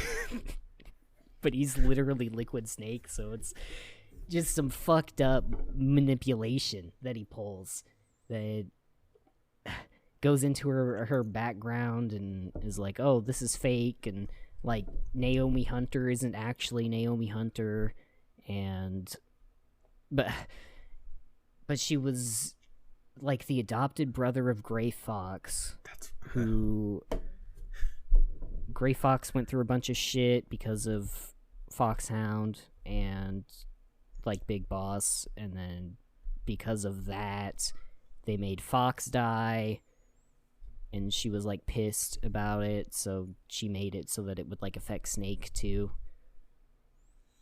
Unfortunately. Yeah, it was, I don't know, convoluted. Something about TNF Epsilon and how how Fox dye works is I don't know, TNF epsilon is something in it, and it binds to certain receptors in the heart that, like, the heart cell, it causes the heart cells to go through apoptosis. So they just fucking cell die. death? Yeah. So that's why it looks like a heart attack. Oh, yeah, the DARPA chief. Mm-hmm. Yeah. They all think it's like, oh, what's going on with these heart attacks? No, it's fucking Fox dye, bro. Yeah. Yeah. And then that, in turn, causes the side effect of rapid aging, or whatever, with Snake, right? Yeah, it was, because she injected him with Fox dye because it would have that effect on the people he would be in contact with. Yeah, it was, like, programmed to go after, like, the DARPA chief and Liquid and, the other guy. Fuck. The Arms Tech president. Yes. But then, yeah, she threw in some extra programming. Liquid not Liquid, Ocelot. Right. Mm-hmm. Yeah, but Ocelot had him tied up with, like, a bunch of C4 He was like a strings. BDSM thing. Yeah. This frail old man. Yeah, and then Gray Fox shows up and just, like, cuts through him and is like, fuck you. I don't give a shit. Cuts off Ocelot's arm, too, right? That's when that happens. And then Ocelot does the thing, and he's like, well, I'm going to take Liquid's arm, and I'm going to graft it onto my body, and I'm going to put myself through hypnotherapy, so I think I am him. Yeah. Oh, man. That fucking shit. That reveal at the end, it's Ocelot that's like, oh, yeah, by the way, because I'm a 5X agent, triple cross, double over agent. I don't know. You just how can't trust him. Yeah. You just cannot trust Ocelot. He's just ever. straight up shady. He will dude. betray you. Yeah. Oh my god. He even, like, betrayed, because in the end goal was, like, actually taking down the Patriots. Yeah, and he was a pawn of the Patriots. Yeah, he was a pawn of the Patriots the whole time. And but he was like, really a double agent. Yeah, and it was like, oh, well, he was working with America for a minute, but actually Russia, but actually, like, yeah. In the end, he wanted to take down the Patriots, but, like, he was working for them the whole time. So he was like, how do I do this? I guess I just make myself believe that I'm Liquid. And yeah, it's not an act, folks. He made himself believe he was another person entirely. Yeah. Which is fucking wild, and it's like, okay, well, I guess it explains everything. Yeah. But then you go back and think, and it's like, oh, well, he picked up that skill because of MGS5. Mm-hmm. The creation of Venom Snake and the hypnotherapy shit that they used on him while he was in a coma somehow. I don't know how that works. I don't know how any of it works, but... Yeah. It gets real weird around that point in time. Yeah. Who is Ishmael? Yeah, Ishmael. His big boss. Was he real, or was he Big Boss? Mm-hmm. I mean, that was obviously Quiet. Was an XOF operative. Yeah. A sniper chick is also a sniper character is also one of the archetypes that shows up in all the games. Yep. I guess maybe not MGS2, right? I was thinking Peace Walker, was there one? No, I don't think so. Actually. Yeah, MGS2, Not really. Overreach of what I just said. There was a whole sniping section in MGS2, though. With the vamp on the bridge. Yeah. So I guess maybe you can kind of consider that kind of related in a way. Sort of a sniper battle. I think Fortune would be probably the closest. Mm-hmm. Since she had the railgun that could... Yeah. Dude, her story was super sad, too. It was.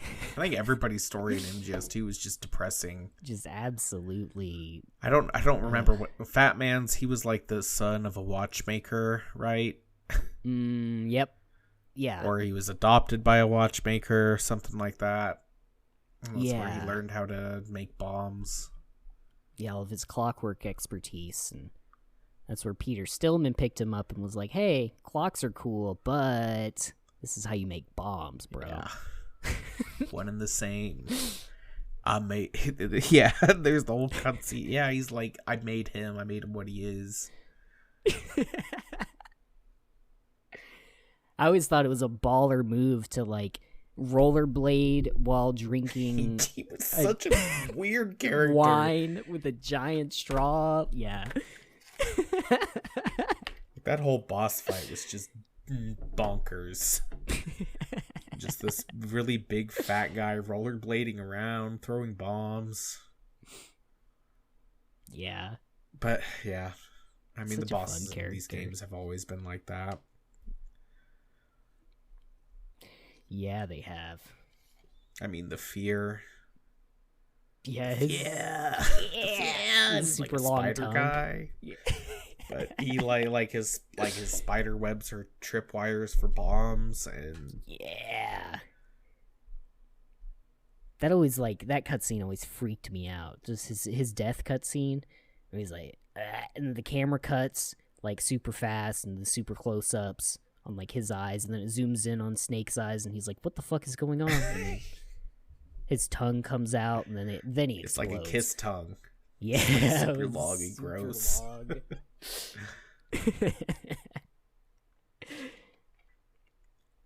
Did you? Yeah, I forget when it was. Cause like the first couple times I played through MGS3, I didn't catch on to the fact that all the Cobra unit members were all rigged with like a bomb when they die. Yeah. Like I always thought they were just exploding because it was, a silly thing to happen in a boss fight. I forget what playthrough it was where I caught the codec call that explained, or the radio call that explained that they're all hooked up with bombs, and I was like, Yeah. oh, well, that makes a lot more sense. I thought like that they it's were like just... the most extreme form of the cyanide pill that Snake has on him. Yeah. Is basically what it is. So it's either, you're not going to get captured, so you die, but you die and take out a whole bunch of people with you. Mm-hmm. Which is brutal, but it makes sense. Yeah. I always thought it was just fucking funny that I did. they Yeah, just I mean, shoot no, them I all know. time I'm with and then you. It's they like just it's blow weird. up. Like they have this monologue, a very short. MGS3 was the game that like broke against the mold, and the bosses didn't have like some super long philosophical monologue beforehand. You got all that from the radio calls. Yeah. It was like you encountered them, they had like a little short cutscene, and then you'd be fighting them, and there'd be another little cutscene where they just die. And it'd give a little bit of insight, like, the Fury, he's like, oh, I see the Earth, or whatever. Yeah. It's like he was an astronaut too, but yes, something about like he got fucked up with some solar ray stuff, or I forget why he was like mentally damaged. yeah. They all have But a he reason was. for it. Like the Sorrow, he had some kind of like telepathy or like empathy, where he could sense the dead. That was like his he was like a shtick. medium. Yes. Yeah. But he was also dead the whole time. So I don't think that. I think he died later, but maybe. But I But thought he how'd he knock was. up Big Boss? Or Boss? They were working together for a while, and then Because they he's split Ocelot's off. dad. Yeah. They like split off for a while, and Boss was doing shit like for America specifically, or maybe that's when she went up in space. Or fuck, I can't. It was remember. after World War II. Yeah. Because at that point, she was the mother of the Special Forces unit. Yeah, they were working together, and then like whatever the next war or battle or something, they were on opposite sides. That's right. So right. she had to kill him, I think was Yes. the outcome. Which is rough. I mean, Considering that she had his baby in in the middle of a battlefield. Yeah. God, yeah. And that baby would grow up to be a very crucial character to the series. I wonder at what point he ditched the Texan accent, though. Mm-hmm. It was interesting, because he's like half Russian, half American, but yeah, raised Russian, changed his... Yeah, but he was a super spy, so yeah, he knew so a he shitload of could do languages. dialects and stuff. Yeah. And it's just at that point in time in MGS5, he was like, well, I'm going to sound like I'm a red-blooded American. It's a weird choice, but like, I guess. It is. I mean, get it. even Adamska, he didn't talk like that. Yeah. Talked pretty normally. But then he was like, no, I'm going to start talking like I'm a Texan. Yeah. MGS3, though, everybody was speaking Russian for the most part. That's true. Oh, yeah, that's right. Yeah. And it's like, you as the player, you understand. Or Snake understands Russian because he's fluent. Yeah. Snake, Big Boss Snake. Naked Snake, yeah. It's a very... like small throwaway line from somebody. Maybe it's from like Sokolov at the beginning, where he's like, "Oh, your Russian's really good," or something. That's right. Yeah, it is. So everything's in Russian, and then I guess when unless when it's not, I assume when he's talking to the boss, it's not.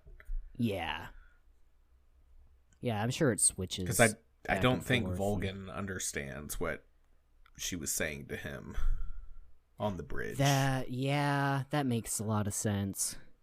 Now that you say that, because he was super paranoid of her like the whole time and didn't trust her, but he had to. But she gave him the Davy Crockett. Mm-hmm. She used to nuke the initial Shagohod base. Yeah. But by that point, the Shagohod had moved to Groznygrad. Yeah. I want to say Selino Yarsk. Yeah, that was the forest. Oh, it was the forest. Okay. I forgot the name of the base, but... Groznygrad was the base where the... Because Groznygrad was the big base, and there was the other base where Granin was. Which Granin had worked with Huey, and that's how they ended up developing the Shagohod. Yeah, because he had that whole, like, hour-long speech about legs. Yes. And now the future was a bipedal tank. Yeah. But haven't seen that yet in real life, but man, when it happens, it's gonna be nuts. It's gonna be so cool when we get real life Gundams, real life mechs. I can't wait. I think they're cool. I do too. I agree. I mean, if we had like some kind like an EVA. Oh yeah. Like the United States had developed already. Mm-hmm. Without all the trauma involved. In piloting an EVA. Just regular. Yeah, Gundam would be better. Just none of the biblical shit. Just robots, just mechs. We're just fighting in space because that's where we are in the timeline of life. But yeah, Eva's like, hey, you got some problems, bro? Let's dish them out. I wonder if there was any inspiration. Because as far as I think Eva came out before Metal Gear, at least MGS. Was it out before 98? Yes. Or 99? I think is when MGS1 came out. Yeah. Oh, that's. Guess we'll find. 1995 was Evangelion. Wow. Okay. Man, that was really ahead of its time, wasn't it? Damn. Yeah, it was. Holy shit. I mean, that might just be the first episode, but still 95, ending in 96, if that was the run. Wow. I did not think that was that old. It's like it holds up. The animation style holds up for sure. It's a lot of anime around that time period. It has that very distinct, like 90s. You can tell it was made in the 90s. Yeah, like the anime version of Alita Battle Angel, like that movie came out or series, maybe. I didn't see the original, but it was an anime, but it has that super distinct this was made in the 90s look. So. Yeah. Trigun. Mm-hmm. Was Dragon Ball Z 90s? I think so. Dragon Ball for sure, right? Yeah.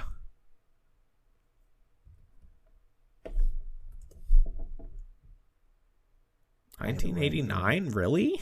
Wow, what? I didn't know that. Huh. Dragon Ball Z, yeah. Holy shit. Japan on Fuji Television, April 26, 1989. Damn. No wonder. Wow. That's over 30 years. Phew. Nutso, man. Yeah, Absolutely crazy. Absolutely crazy. I forgot what we went off on. Yeah, Mecha. Which is a big part of Metal Gear. It's always, it's the namesake of the game. It's always about the Metal Gear. Exactly. It's about Metal Gear. There's a Metal Gear. And the way to think of a Metal Gear is like, you can look at it and be like, well, okay, it's only one Metal Gear. You know, you can wipe that out pretty quick. But the thing is, with the Metal Gear, there are these prototype weapons that are developed on black sites that have the potential to be mass produced, I think, is the big thing with them. Like, you can't think of it as just one Metal Gear, even though usually the big bad of the game is a Metal Gear. You're going to fight a Metal Gear at some point. Yeah. Or a shitload of Metal Gears. Yeah, in GS2 when you have to fight like 25, 30. Oh my god, yeah. If you're playing on like the hardest mode of MGS2, you have to fight like I don't know how many, but it's more than 3. Yeah, isn't it? I want to say it's like 12 or something. Yeah, it's a lot in this on the super difficult one. I never beat MGS2 on like European Extreme. I think I started a run on it, but I didn't get very far. I don't remember. I played it a lot, and I know I played it on very hard difficulties. I unlocked the O2 wig, which is like one of the hardest ones to unlock. Oh, nice. But I don't know if that was from like Extreme or European. I know the torture scene, I had to use like a spoon and hold it over the triangle button and like rock it back and forth. It was the only way I could beat it without using like a action replay code or Game Genie, whatever. Man. As this to like button mash. Yeah, because there's that point at the end when you're like naked and Solidus comes in and starts choking you. And if you die there, that's the end of the game. But like you have to keep pressing triangle to make your O2 go up, and like the only legit, I found it on like a Game Facts or whatever, but somebody said if you held a spoon over the button and then just rocked it back and forth, it would be faster than pressing it with 2 thumbs. Nice. Yeah. That's like my one Metal Gear memory. That from like childhood, like when I was very young. And I also played it on a SpongeBob TV at a point. Yeah. You know those like TVs that were like CRT TVs, but they were really small and they had like a tape deck so you could put VHS in them. Oh yeah, I had one that was SpongeBob VCR themed, and I played MGS2 on that at least 2 or 3 times. What did it have like SpongeBob's eyes at the like top? Yeah, it was like the theme was SpongeBob. It was like a yellow TV, like, and it had a bunch of holes on it, and it had SpongeBob's eyes and nose at the very top, and his little, like the 2-piece suit that he wears. And that would be where the tapes would go in. Nice. So I definitely played MGS at least once with that TV. Damn. That's old school, dude. I know. Like I played MGS2 so much. It was good, dude. There's a lot of replay value too, for sure. It was the only game I had for a long time. Well, I I think I had it, and I had like a Spyro game, but it was like all I had. So, but it's a good game to have. I mean, I don't have an eidetic memory of it, but I do remember a lot of the funny codec conversations. Yeah. Oh. Shit, sorry. Yawning. Wow, what a boring episode this must be if you're yawning. It's obviously, I fucking hate Metal Gear, so this is all just a slog for me, is what I'm saying. The only good parts are when we were talking about real life Ukraine things. Yeah, real life Metal Gear events. Mm-hmm. I mean, it could be happening for all we know. I mean, yeah, like Pacific Rim made like mechs popular for a Western audience. Not that it wasn't before, but even more so. That live action mechs are like, oh yeah, we could make this in real life, but we're not going it. to. Yeah, just dumb. It's like every time they try to do Godzilla. Yeah, it's just not. You just can't capture the feel. Mm-hmm. It's fair. Fuck. Yeah. I don't know. I think the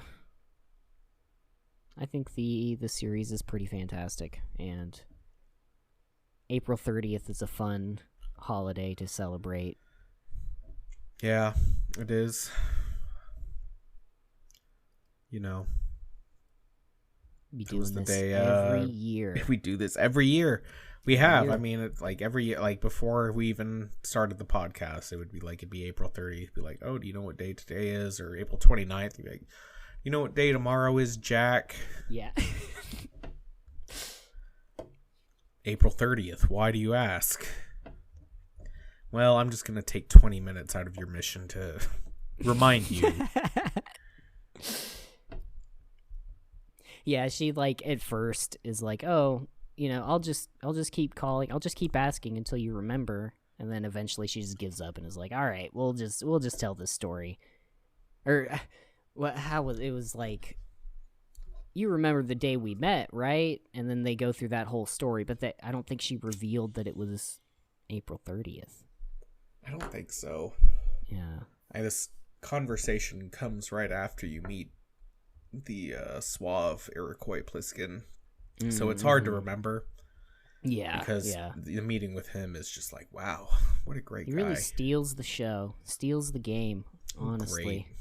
Like, if you could play as Iroquois Pliskin, I'd be so happy. Yeah, me too. But, I mean, it'd be hard to encompass what Iroquois Pliskin is in just one game. You would need multiple games. Yeah. To really understand who the man is. Mm-hmm. He'd probably have to go back in time and explain, like, what his father was doing during the Cold War, and, like, what his father's body double was doing. Mm-hmm. Yeah. It's the only way you could really appreciate his character. You should also watch Escape from New York as well to really understand him. Yeah. I need to do that. I do too. There's another movie too that there's Escape from New York. Escape from LA. Escape from LA. I think it was the sequel. I heard it wasn't as good though, or something. I don't know. I haven't seen either of them, obviously. So,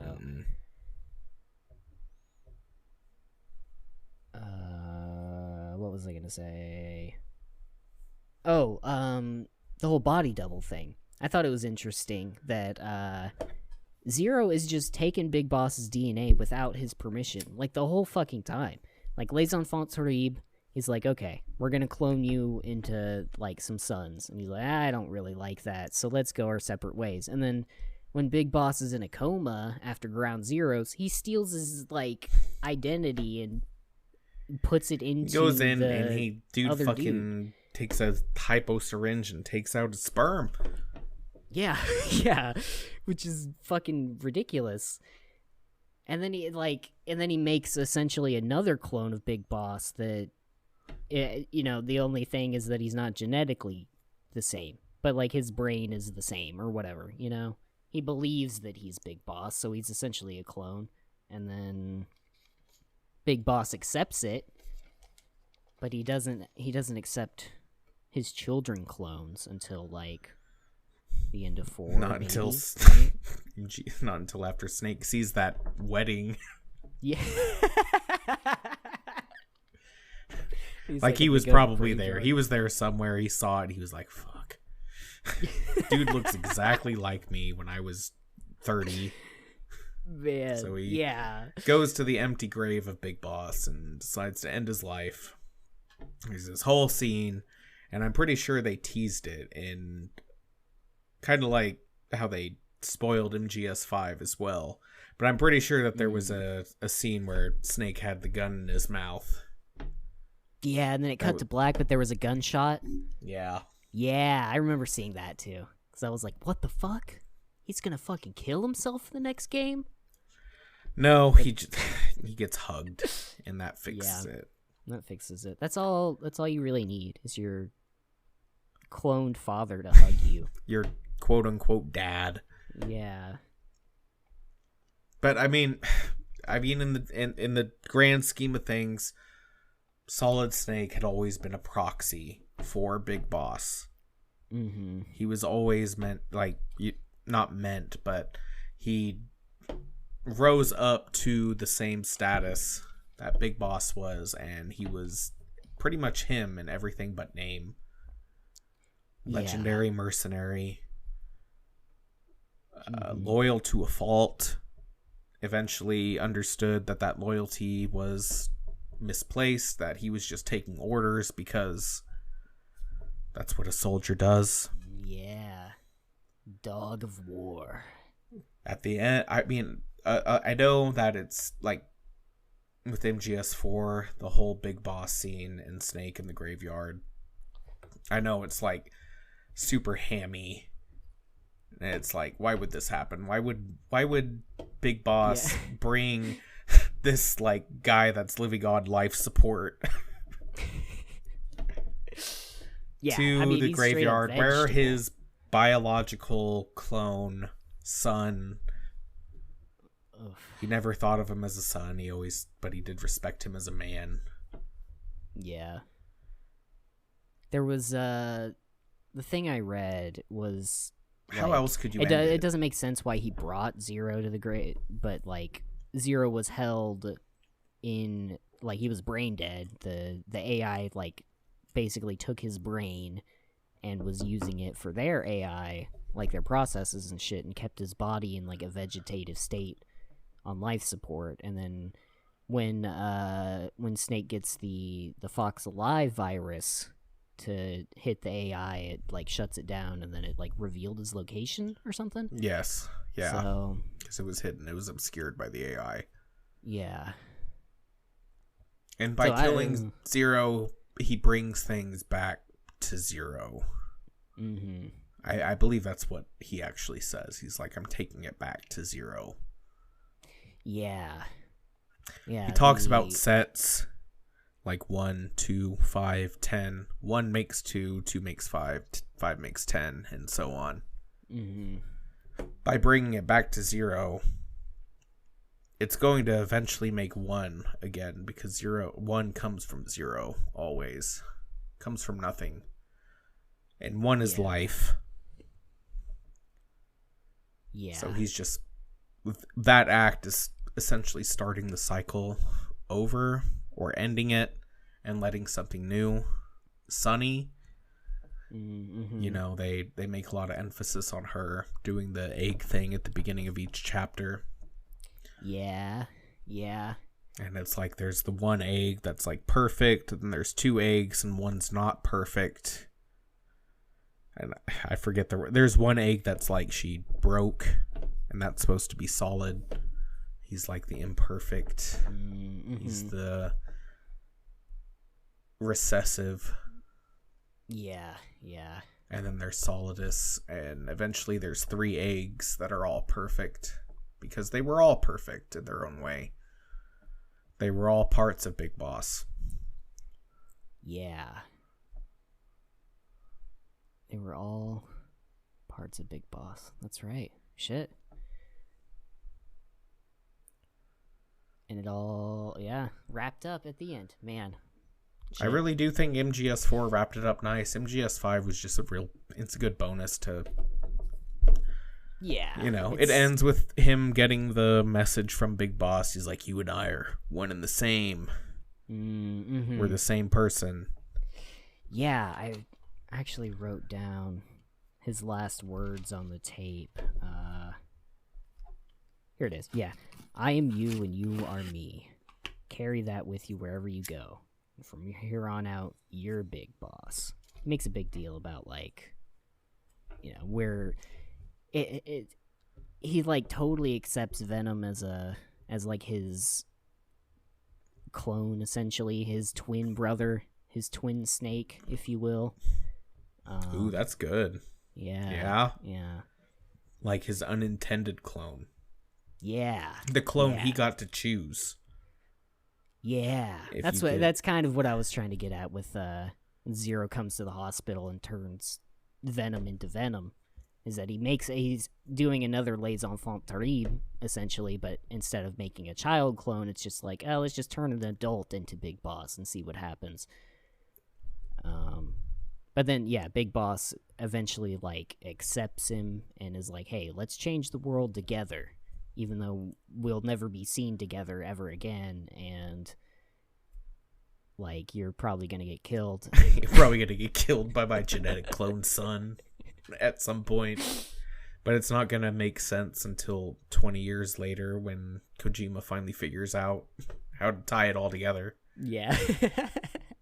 Because that was like one of the big weird like plot holes between, at least if you're going to connect like Metal Gear and Metal Gear 2 Solid Snake, it was like, well, you killed Big Boss in the first one, why is he here in the second one? And then that's where you had a body double. Yeah. But it's like you could pretend start again at the MGS1, you can just kind of not pay attention to Metal Gear 1 and 2, but their lore is actually like kind of important. The big thing with Metal Gear Solid and Metal Gear 2 was that Liquid wanted Big Boss's body, right? That was one of the demands. Yeah. Was that he wanted the corpse of Big Boss. Yeah. His father. For whatever who they thought, the corpse of who they thought was Big Boss. Was not. Yeah. And then the real Big Boss got beat up in Zanzibar, and then was in a coma. He was hidden by Eva, Big Mama. Yeah. Big Mama hit Tatiana. She was still fine in MGS4. Dude, yeah, as an old lady, she was a stone cold fox. Are you kidding me? Super fine in MGS3. Still fine in MGS4. Yeah. Have you seen a lot of the Pachinko remake cutscenes of I have, MGS3? yes, I have. And it makes me sad. They look so good. It's so, it's sad. Especially because Konami shut down their Pachinko division. Oh, so, like, man. those are basically, I mean, what's on YouTube or in the internet is all that's there. That's left of it. They also did a Devil May Cry 5 one for the Pachinko. Really? Yeah. In the Fox, or not Fox Engine, I think that was the RE whatever Moon. Yeah. But yeah, that MGS3 fucking Pachinko thing, man. Yeah. Dude, Come those on. cutscenes are so beautiful. Like that crazy super high def. Oh my god. I saw somebody that took a bunch of those clips and put them together and said it was a PS5 release. I was like, come on, nice try. I mean, would you if Konami did it without Kojima? Would you? If they did an MGS1, MGS. I mean, MGS1 is the only one. Yeah, it holds up well, and Twin Snakes is fine. Yeah. Bringing it to the MGS2 engine kind of made it way too easy. Yeah, it did. Adding that first-person element really changed the... Yeah. Without changing up the levels at all, it made it, like, too easy. Yeah. And I'm gonna stick to my guns. I think if the PS1 could do what Twin Snakes did, Kojima would have done it. Cutscenes and all. Yeah. I agree with that. Like him doing a side flip over a missile. Yeah. Come on. Where he, like, jumped off of it. Fucking Vulcan Raven shoots the tank, and he jumps off the fucking tank ammo, and it really makes him seem like a legendary soldier because he does shit like that. Yeah. But I do enjoy MGS1, the PS1 version, because it is grounded. It's it's probably the most grounded. Yeah, not it's like including the only MSX games. Yeah. The only, like, weird supernatural element, the first one was, like, Psychomantis. Yeah. Which was fucking groundbreaking at the time for... Do you like to play Castlevania? Yeah! And having to plug your controller into the second port because he was reading your mind. Yeah, that's crazy. He was reading your mind through the first controller port. Those weird fourth wall breaks, they're so fun. I was surprised there wasn't anything like that in MGS4 with a Screaming Mantis. Yeah. I mean, there was kind of the gyro thing, right? Where you had to control... Yeah, you had to... It was controller shit, but... Yeah. It was whatever PlayStation is doing at the time, because they innovate controllers all the time. Mm-hmm. They have that, the haptic feedback on the PS5 now. I would like to see that in MGS. That would be cool. Yeah, that would be pretty sweet.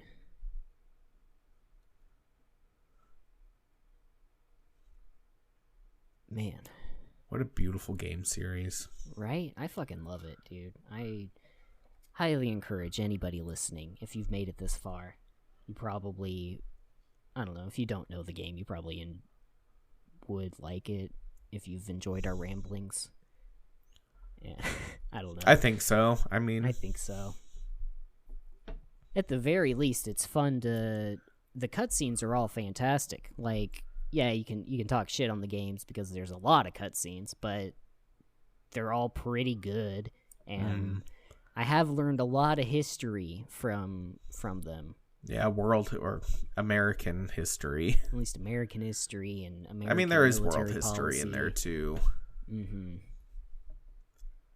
I think MGS5 probably takes the cake in terms of keeping it pretty realistic to what was happening during the time. You know, it was Russia invading Afghanistan, and so it does a really good job of that, and also sticking to the, hyper technologified of the 80s. Like, yeah, other than that stuff, it was pretty, I'd say it was pretty realistic to world stuff.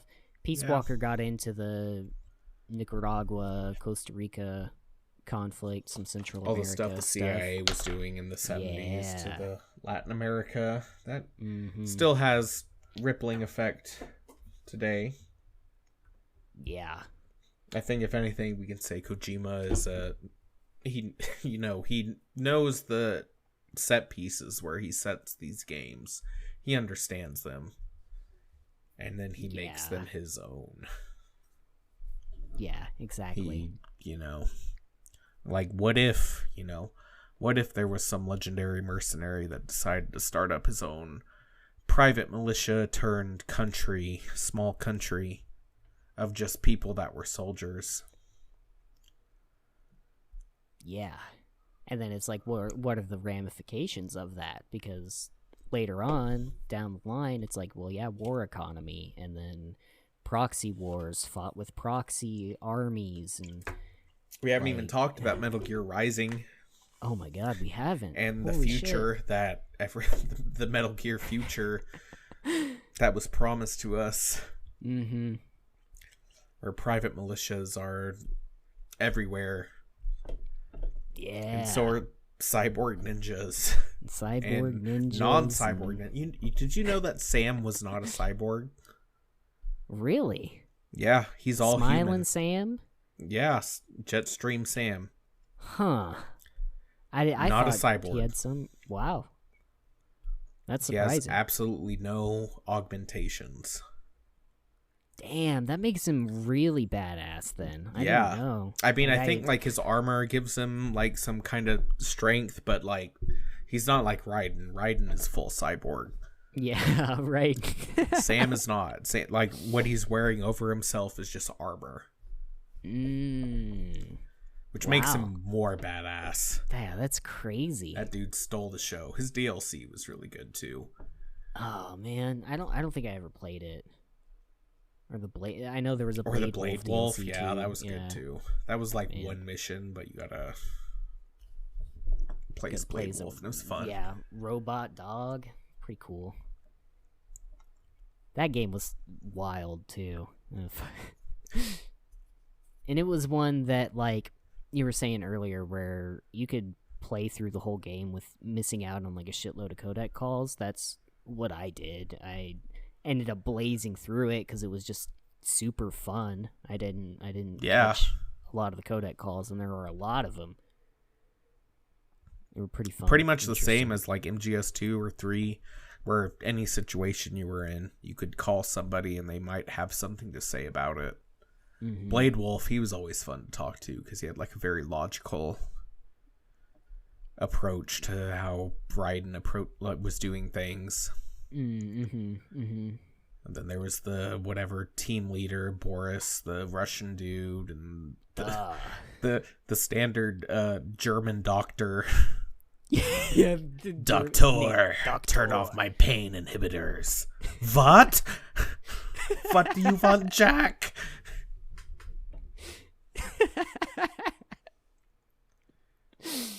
The chick who would save your game for you.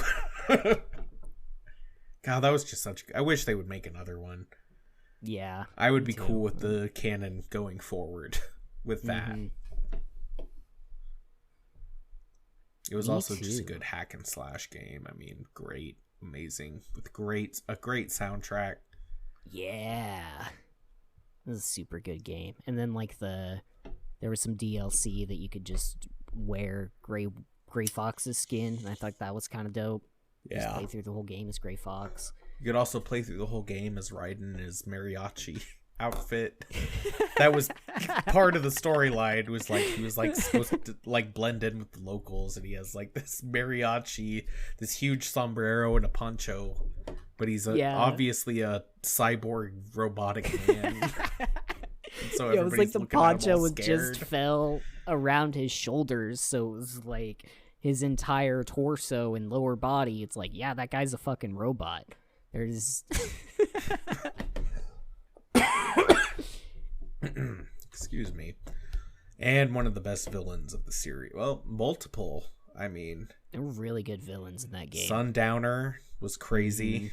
His whole like just wanting to make war because he wanted to make war. Yeah. He's belligerent, man. He was like, I have a bunch of shields too, and kids are cruel, Jack, and I'm gonna fucking make all these babies' brains go through horrible war VR. That was like his whole thing. It's like he wanted the kids' brains. He wanted children soldiers, but he wanted to like just take their brains and put them in VR simulations. Oh my god. And then put those brains into adults. Which Jesus is super Christ. fucked up. Yeah. It seems really complicated, too. But I get the technology at the time, not a big deal, I guess. Yeah, this is like 2015, 2016. The future is now. And you can replace now. your entire body, besides like your brain and your, I don't know, like your face. All we need is your brain and your eyeballs, apparently. Yeah. And even then, I think you could replace the eyeballs. I think Raiden's eyes were... maybe they just went red when he went loco, you know? When Jack came out, Jack the Ripper. And he has to change his voice up for it. Yeah. Jack's back, baby.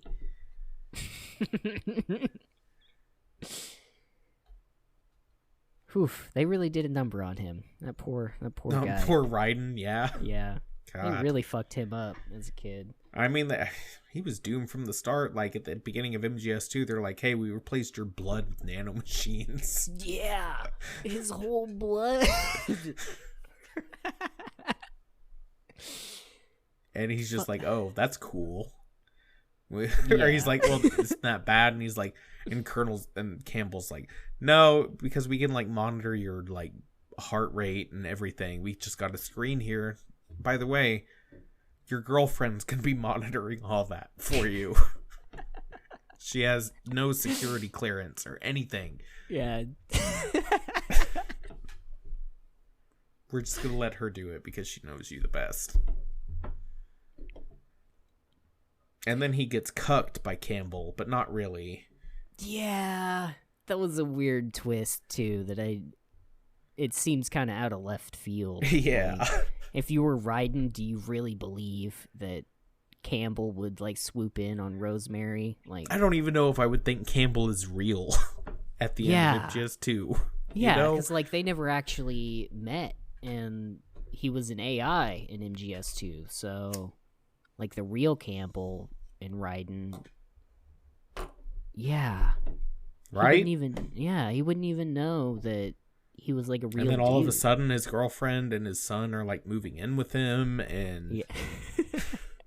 And they're like, you can't have a happy life until you do some cyborg ninja shit. And he's like, alright, I guess. Guess I'll be a cyborg ninja. You gotta fight Vamp again, and you have to redeem Emma. Yeah. Or something.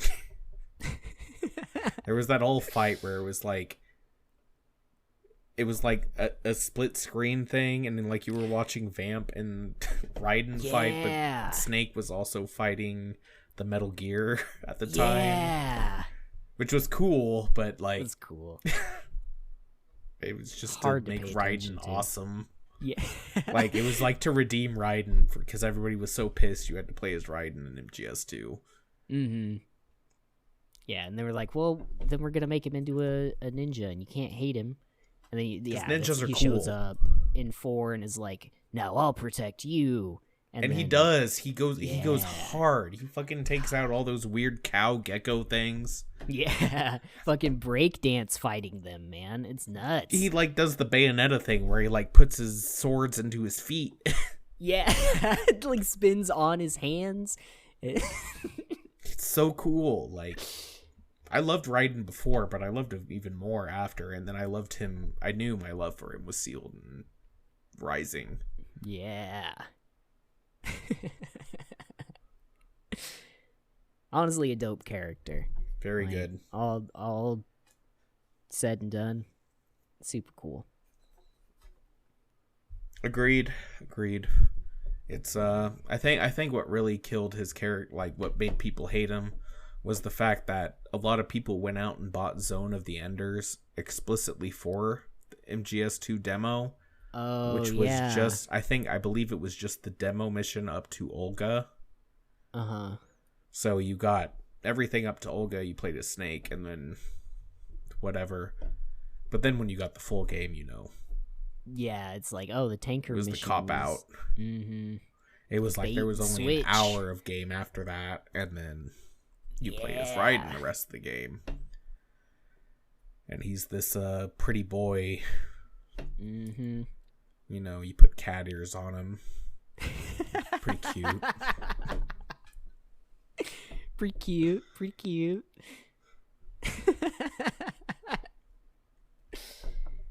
So I think without that demo, it probably would have been more accepted, but I get it. You play as big badass Snake, and he's finally doing his own thing. He's free of government control. And then all of a sudden you're Raiden, and he's taking orders from Campbell. Mm-hmm. Being a literal puppet. Yeah. Yes. Shadow governments, man. The Patriots and shit. Like, it's insinuated that the Patriots are behind all of the presidential elections in America. Yeah. Like, And, that's kind of a big deal nowadays, and people are talking about, shadow government and shit, but, like, it's been an idea for a while. And that's literally, like, what the Patriots are, And we can say Patriots because if you were, like, controlled by the Patriots, you couldn't say Patriots. You could only say lolly low. Yeah. Which is so weird. It's so weird to think about, that they could inject nanomachines in you that fuck your speech pattern up for just a specific word.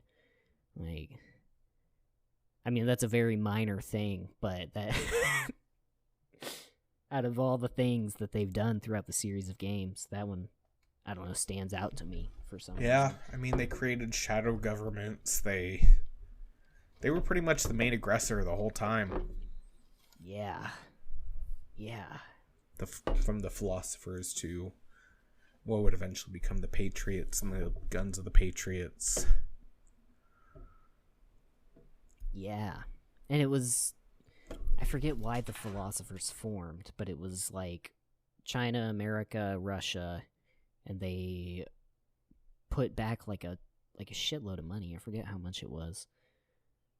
And they were supposed to use that to, like, just influence the world or make sure it runs the way they want it to between these three superpowers. I forget how much money it was. It was like 40 billion? 40 something billion? like that. Fuck. That sounds but right. In when they were formed, I mean, it was after World War II. Yeah, I want to say, and it was immediately after World War II. Yeah. Yeah, and it was supposed to be the world power. I mean, it's, we have the same thing nowadays with, like, the Illuminati. There's a new world order. It's old conspiracy that there is a echelon of individuals that are above government, above God, you could even say. Yeah. I believe Nier kind of gets into that specific thing, but that's what Metal Gear is like. It's a group of individuals that are above government, that represent the world government as a unified order.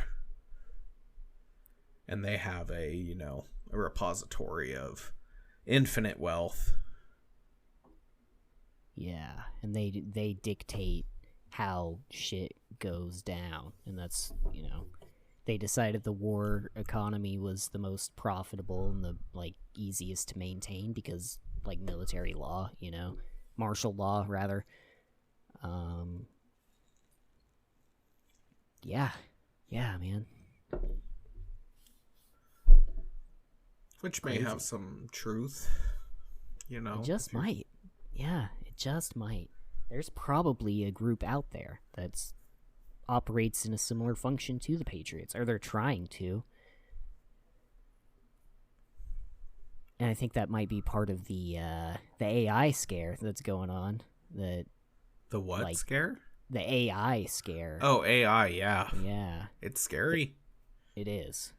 Because that's an example of what AI does when it has, like, power and is based off of what you think are people's beliefs and things like that, but, without oversight, they just fucking they did everything. They were, like, behind everything.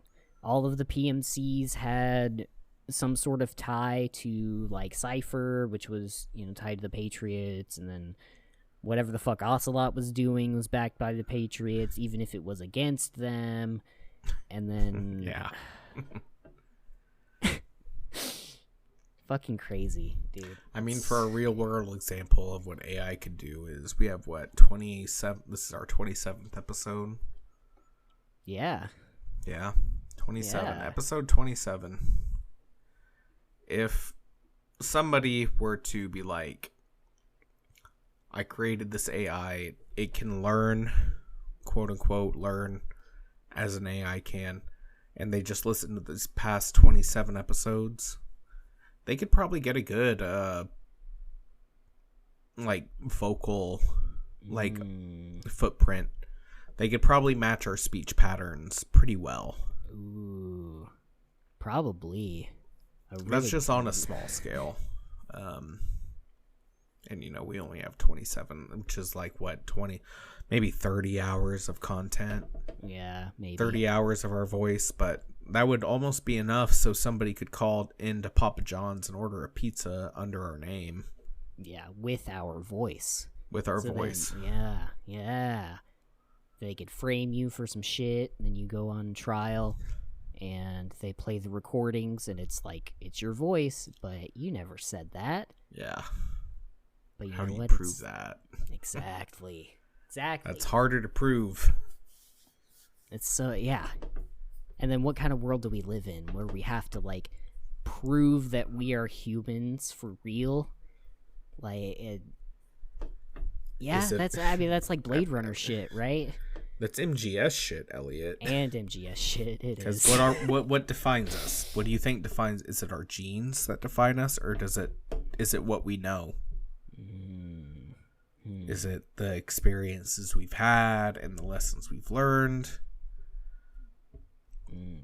Or is it the X and Y or XX chromosome and everything that comes with that we got from our parents?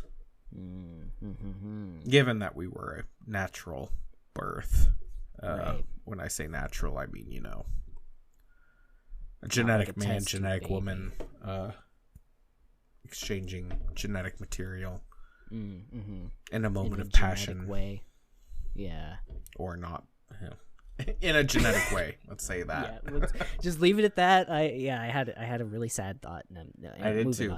On. In a way that is genetically transferable. Is that who you are? Are you that? I mean, I personally, I wouldn't say so. Yeah.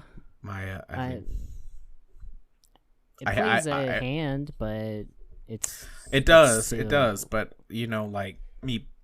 I've learned nothing from my father at all in my entire life. But I have learned other stuff through other people that have kind of taken his role. Yeah. You know?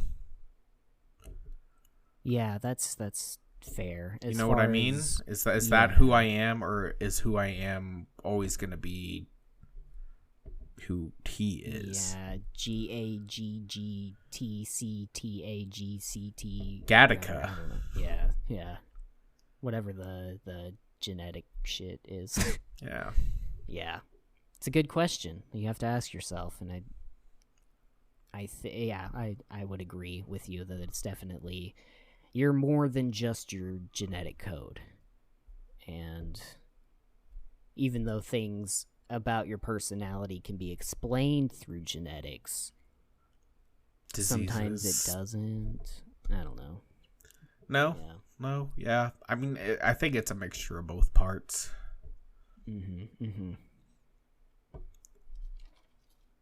It's, psychological and genetic. I like to think so anyway. Yeah. I would like to think that's where the diversity comes from, is through the knowledge that we get and can pass on, than just what we can pass on. I mean, that's the whole point of the selfish gene, is that we are, like, you take humans down to their base, exactly what they were, not, I don't want to say created, but like, what is in us to just do is to pass on our genetic code. Yeah. That's what the selfish gene is. It's a gene. It is something that is inside of us that is hard coded, that we have to be sure we pass that down. Otherwise, what's the point? Yeah. You get it? Because the gene that says that you have to do that, it's selfish. It'd be like if you had a computer and you coded down to its binary that it has to replicate, and that would always just be a part of it, no matter how complicated it got.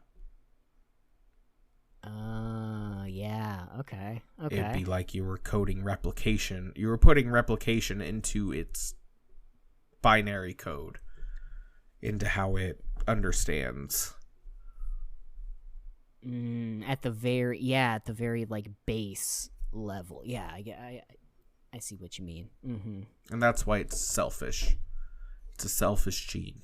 Selfish gene. Because yeah. it's part of our genetic, out of that big long strand of DNA, there is a part in there that says, hey, I need to replicate in some way. I have to be passed on. Even if it sucks, even if it's a shit gene, like male pattern baldness or something, you know? Yes. It's like I have to continue on, even though people who get me are probably upset about it. They go bald early or whatever, but it wants to replicate because it can. Because it wants to survive. Yeah. So then, in turn, as a human being, you have to adopt a little bit of that mentality. You have to be a little bit selfish in some way to ensure your survival. Or it's not even something you think about because it's just ingrained into you. Yeah. I don't know if that's wholly true because, we have people that are gay. We have people that were born as men but identify as women. But it probably can't be proven, but I think there is probably a little bit of part of us, even in like the back of our minds, that wants to genetically pass something on. Yeah, I'd agree with that. Or not even genetically, but to pass something on. Maybe the act of, having a higher brain function, being able to understand, being able to learn, being able to defer what you've learned onto something else. In a way that's selfish as well.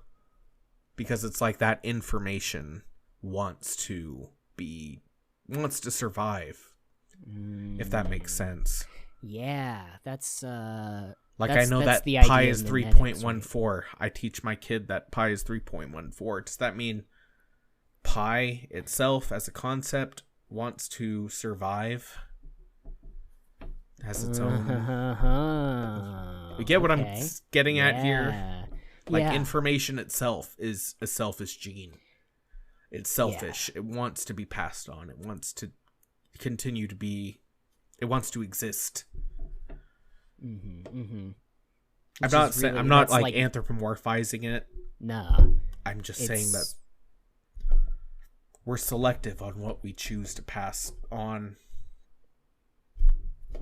Yeah, to others. And there's the idea that information can be passed on in the same sort of like action that genes are passed on, right? Isn't that what memetics is basically? Like, yes, a gene versus a meme. A meme is literally just information that's transferred over it's been passed on from somebody to somebody else, and that's what a meme is. That's why he chose the word meme, because it's really from mimetics, the Greek word. But he picked meme because it's Richard Dawkins. Yeah. Picked meme because it sounded close to gene, and they're like kind of the same thing. Yeah. They have the same, in a weird, like, abstract way, they have the same function. The same goal. Yeah. To continue. Yeah, it's just the mechanism of how it's passed on is different. Huh. I don't know. I don't know enough about genetics. I wish I did. I wish I could, like, focus on it. But more than what high school taught me with Punnett squares. And yeah, basically. I know what apoptosis is. Yeah. But I understand it enough to know that, that's how genetics work. We pass on. Our traits, favorable or not, recessive or dominant. And all that all gets mixed up. The most selfish of your traits, whichever ones think that they're the most important. It's not even the most important. It's just you just want to contribute to the pool, I guess. Yeah. The pool of genetic, whatever, ether, wherever we've come from the Neanderthals. Do you think that if you don't like pass on your genetic DNA, is that where your line ends? Or if maybe you taught something to somebody and they taught that to somebody else and that person has children, genetic children, or not even genetic, adopted children, does that mean that you carry on in some way? I think so. That was even part if the of, name is lost to time. Yeah, that was part of Snake's speech at the end of 2, right? Is that, like, you know, even though it's something about that, like, no, even if yeah, you that's didn't exactly where I inherit- was going with it. That was Snake's speech, is gene versus meme. Is if I adopt a child and I teach them how to cut down a tree, and they teach their son how to chop down a tree. Yeah, and it continues down the line of that your future successors all know how to cut down a tree. But it's not like that was passed on genetically. You don't. It was just through teaching. Yeah. I was gonna say that's not a genetic trait, but I don't know, it might be. But even then, you said you adopted a child. I mean, so the strength to do it would be a genetic trait. That's true. Yeah.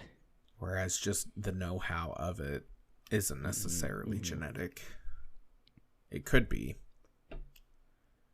I mean, if you can pass depression and alcoholism down, I mean, surely you can pass something beneficial down too, right? I would hope. Yeah. My fucking glorious calves, bro. Those were genetic. My dad has fantastic calves. So I have fantastic calves. I got a good beard. My grandpa has a good beard. My dad doesn't. See, there you go. That's a good thing that's passed. My dad didn't teach me how to grow a beard. Yeah. I'm sorry. I would have taught you how to grow a beard if I had known you. If you were my dad. If I was your dad.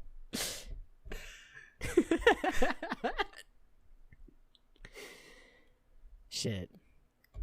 Okay. Well, we hit the 2.5 hour mark. But I'm out of energy, unfortunately. Like, I didn't For a little behind the scenes, we might be over the Dropbox limit. We might be. Fuck. So we're gonna have to end it here, folks. Yep. This wasn't exactly a solid. Huh? Like, ho. We didn't present this as like a video essay. No. And I didn't want to. I didn't want to either. I just kind of wanted to be two guys bullshitting about Metal Gear. Yeah. This is that podcast for, I don't know, the Metal Gear fan out there who maybe when we hit like episode 150 or something and we actually buckle down and have like people writing our podcast for us. Mm-hmm. When it's actually scripted. Yeah. Then you'll get the real episode, but we'll leave this up until Kojima comes for us, or Konami. It's probably more likely Konami, especially if we use sound clips from the video game. Ooh, which we're going to. Which we're going to, as you've heard, as the listeners heard at the beginning. I threw some stuff in. I didn't listen to it beforehand, but anyway. And neither did I. Yeah. If there's anything to take away from this, play Metal Gear Solid. If you like video games, definitely check it out. And good stories.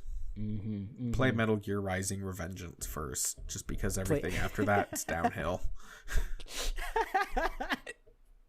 It's the pinnacle of the series. It's the very best last game of the one. series. It is. It really is. It's not a lie. But until next time, folks, maybe in 20-30 episodes, we get the Kingdom Hearts episode. Ooh, probably. Maybe. I need to actually like play that whole series, but You won't. I probably won't. I'll probably watch a bunch of videos. Yeah. Yeah. I wouldn't expect Anyway. you to. But until then, Till then, take it easy, everybody. we'll resume normal broadcast next week with just whatever the fuck we want to talk about. Yeah. Shooting from the hip, baby. Hey. Hey. Pretty good. You're pretty good. Liquid! You know what day it is today. April 30th? That's right.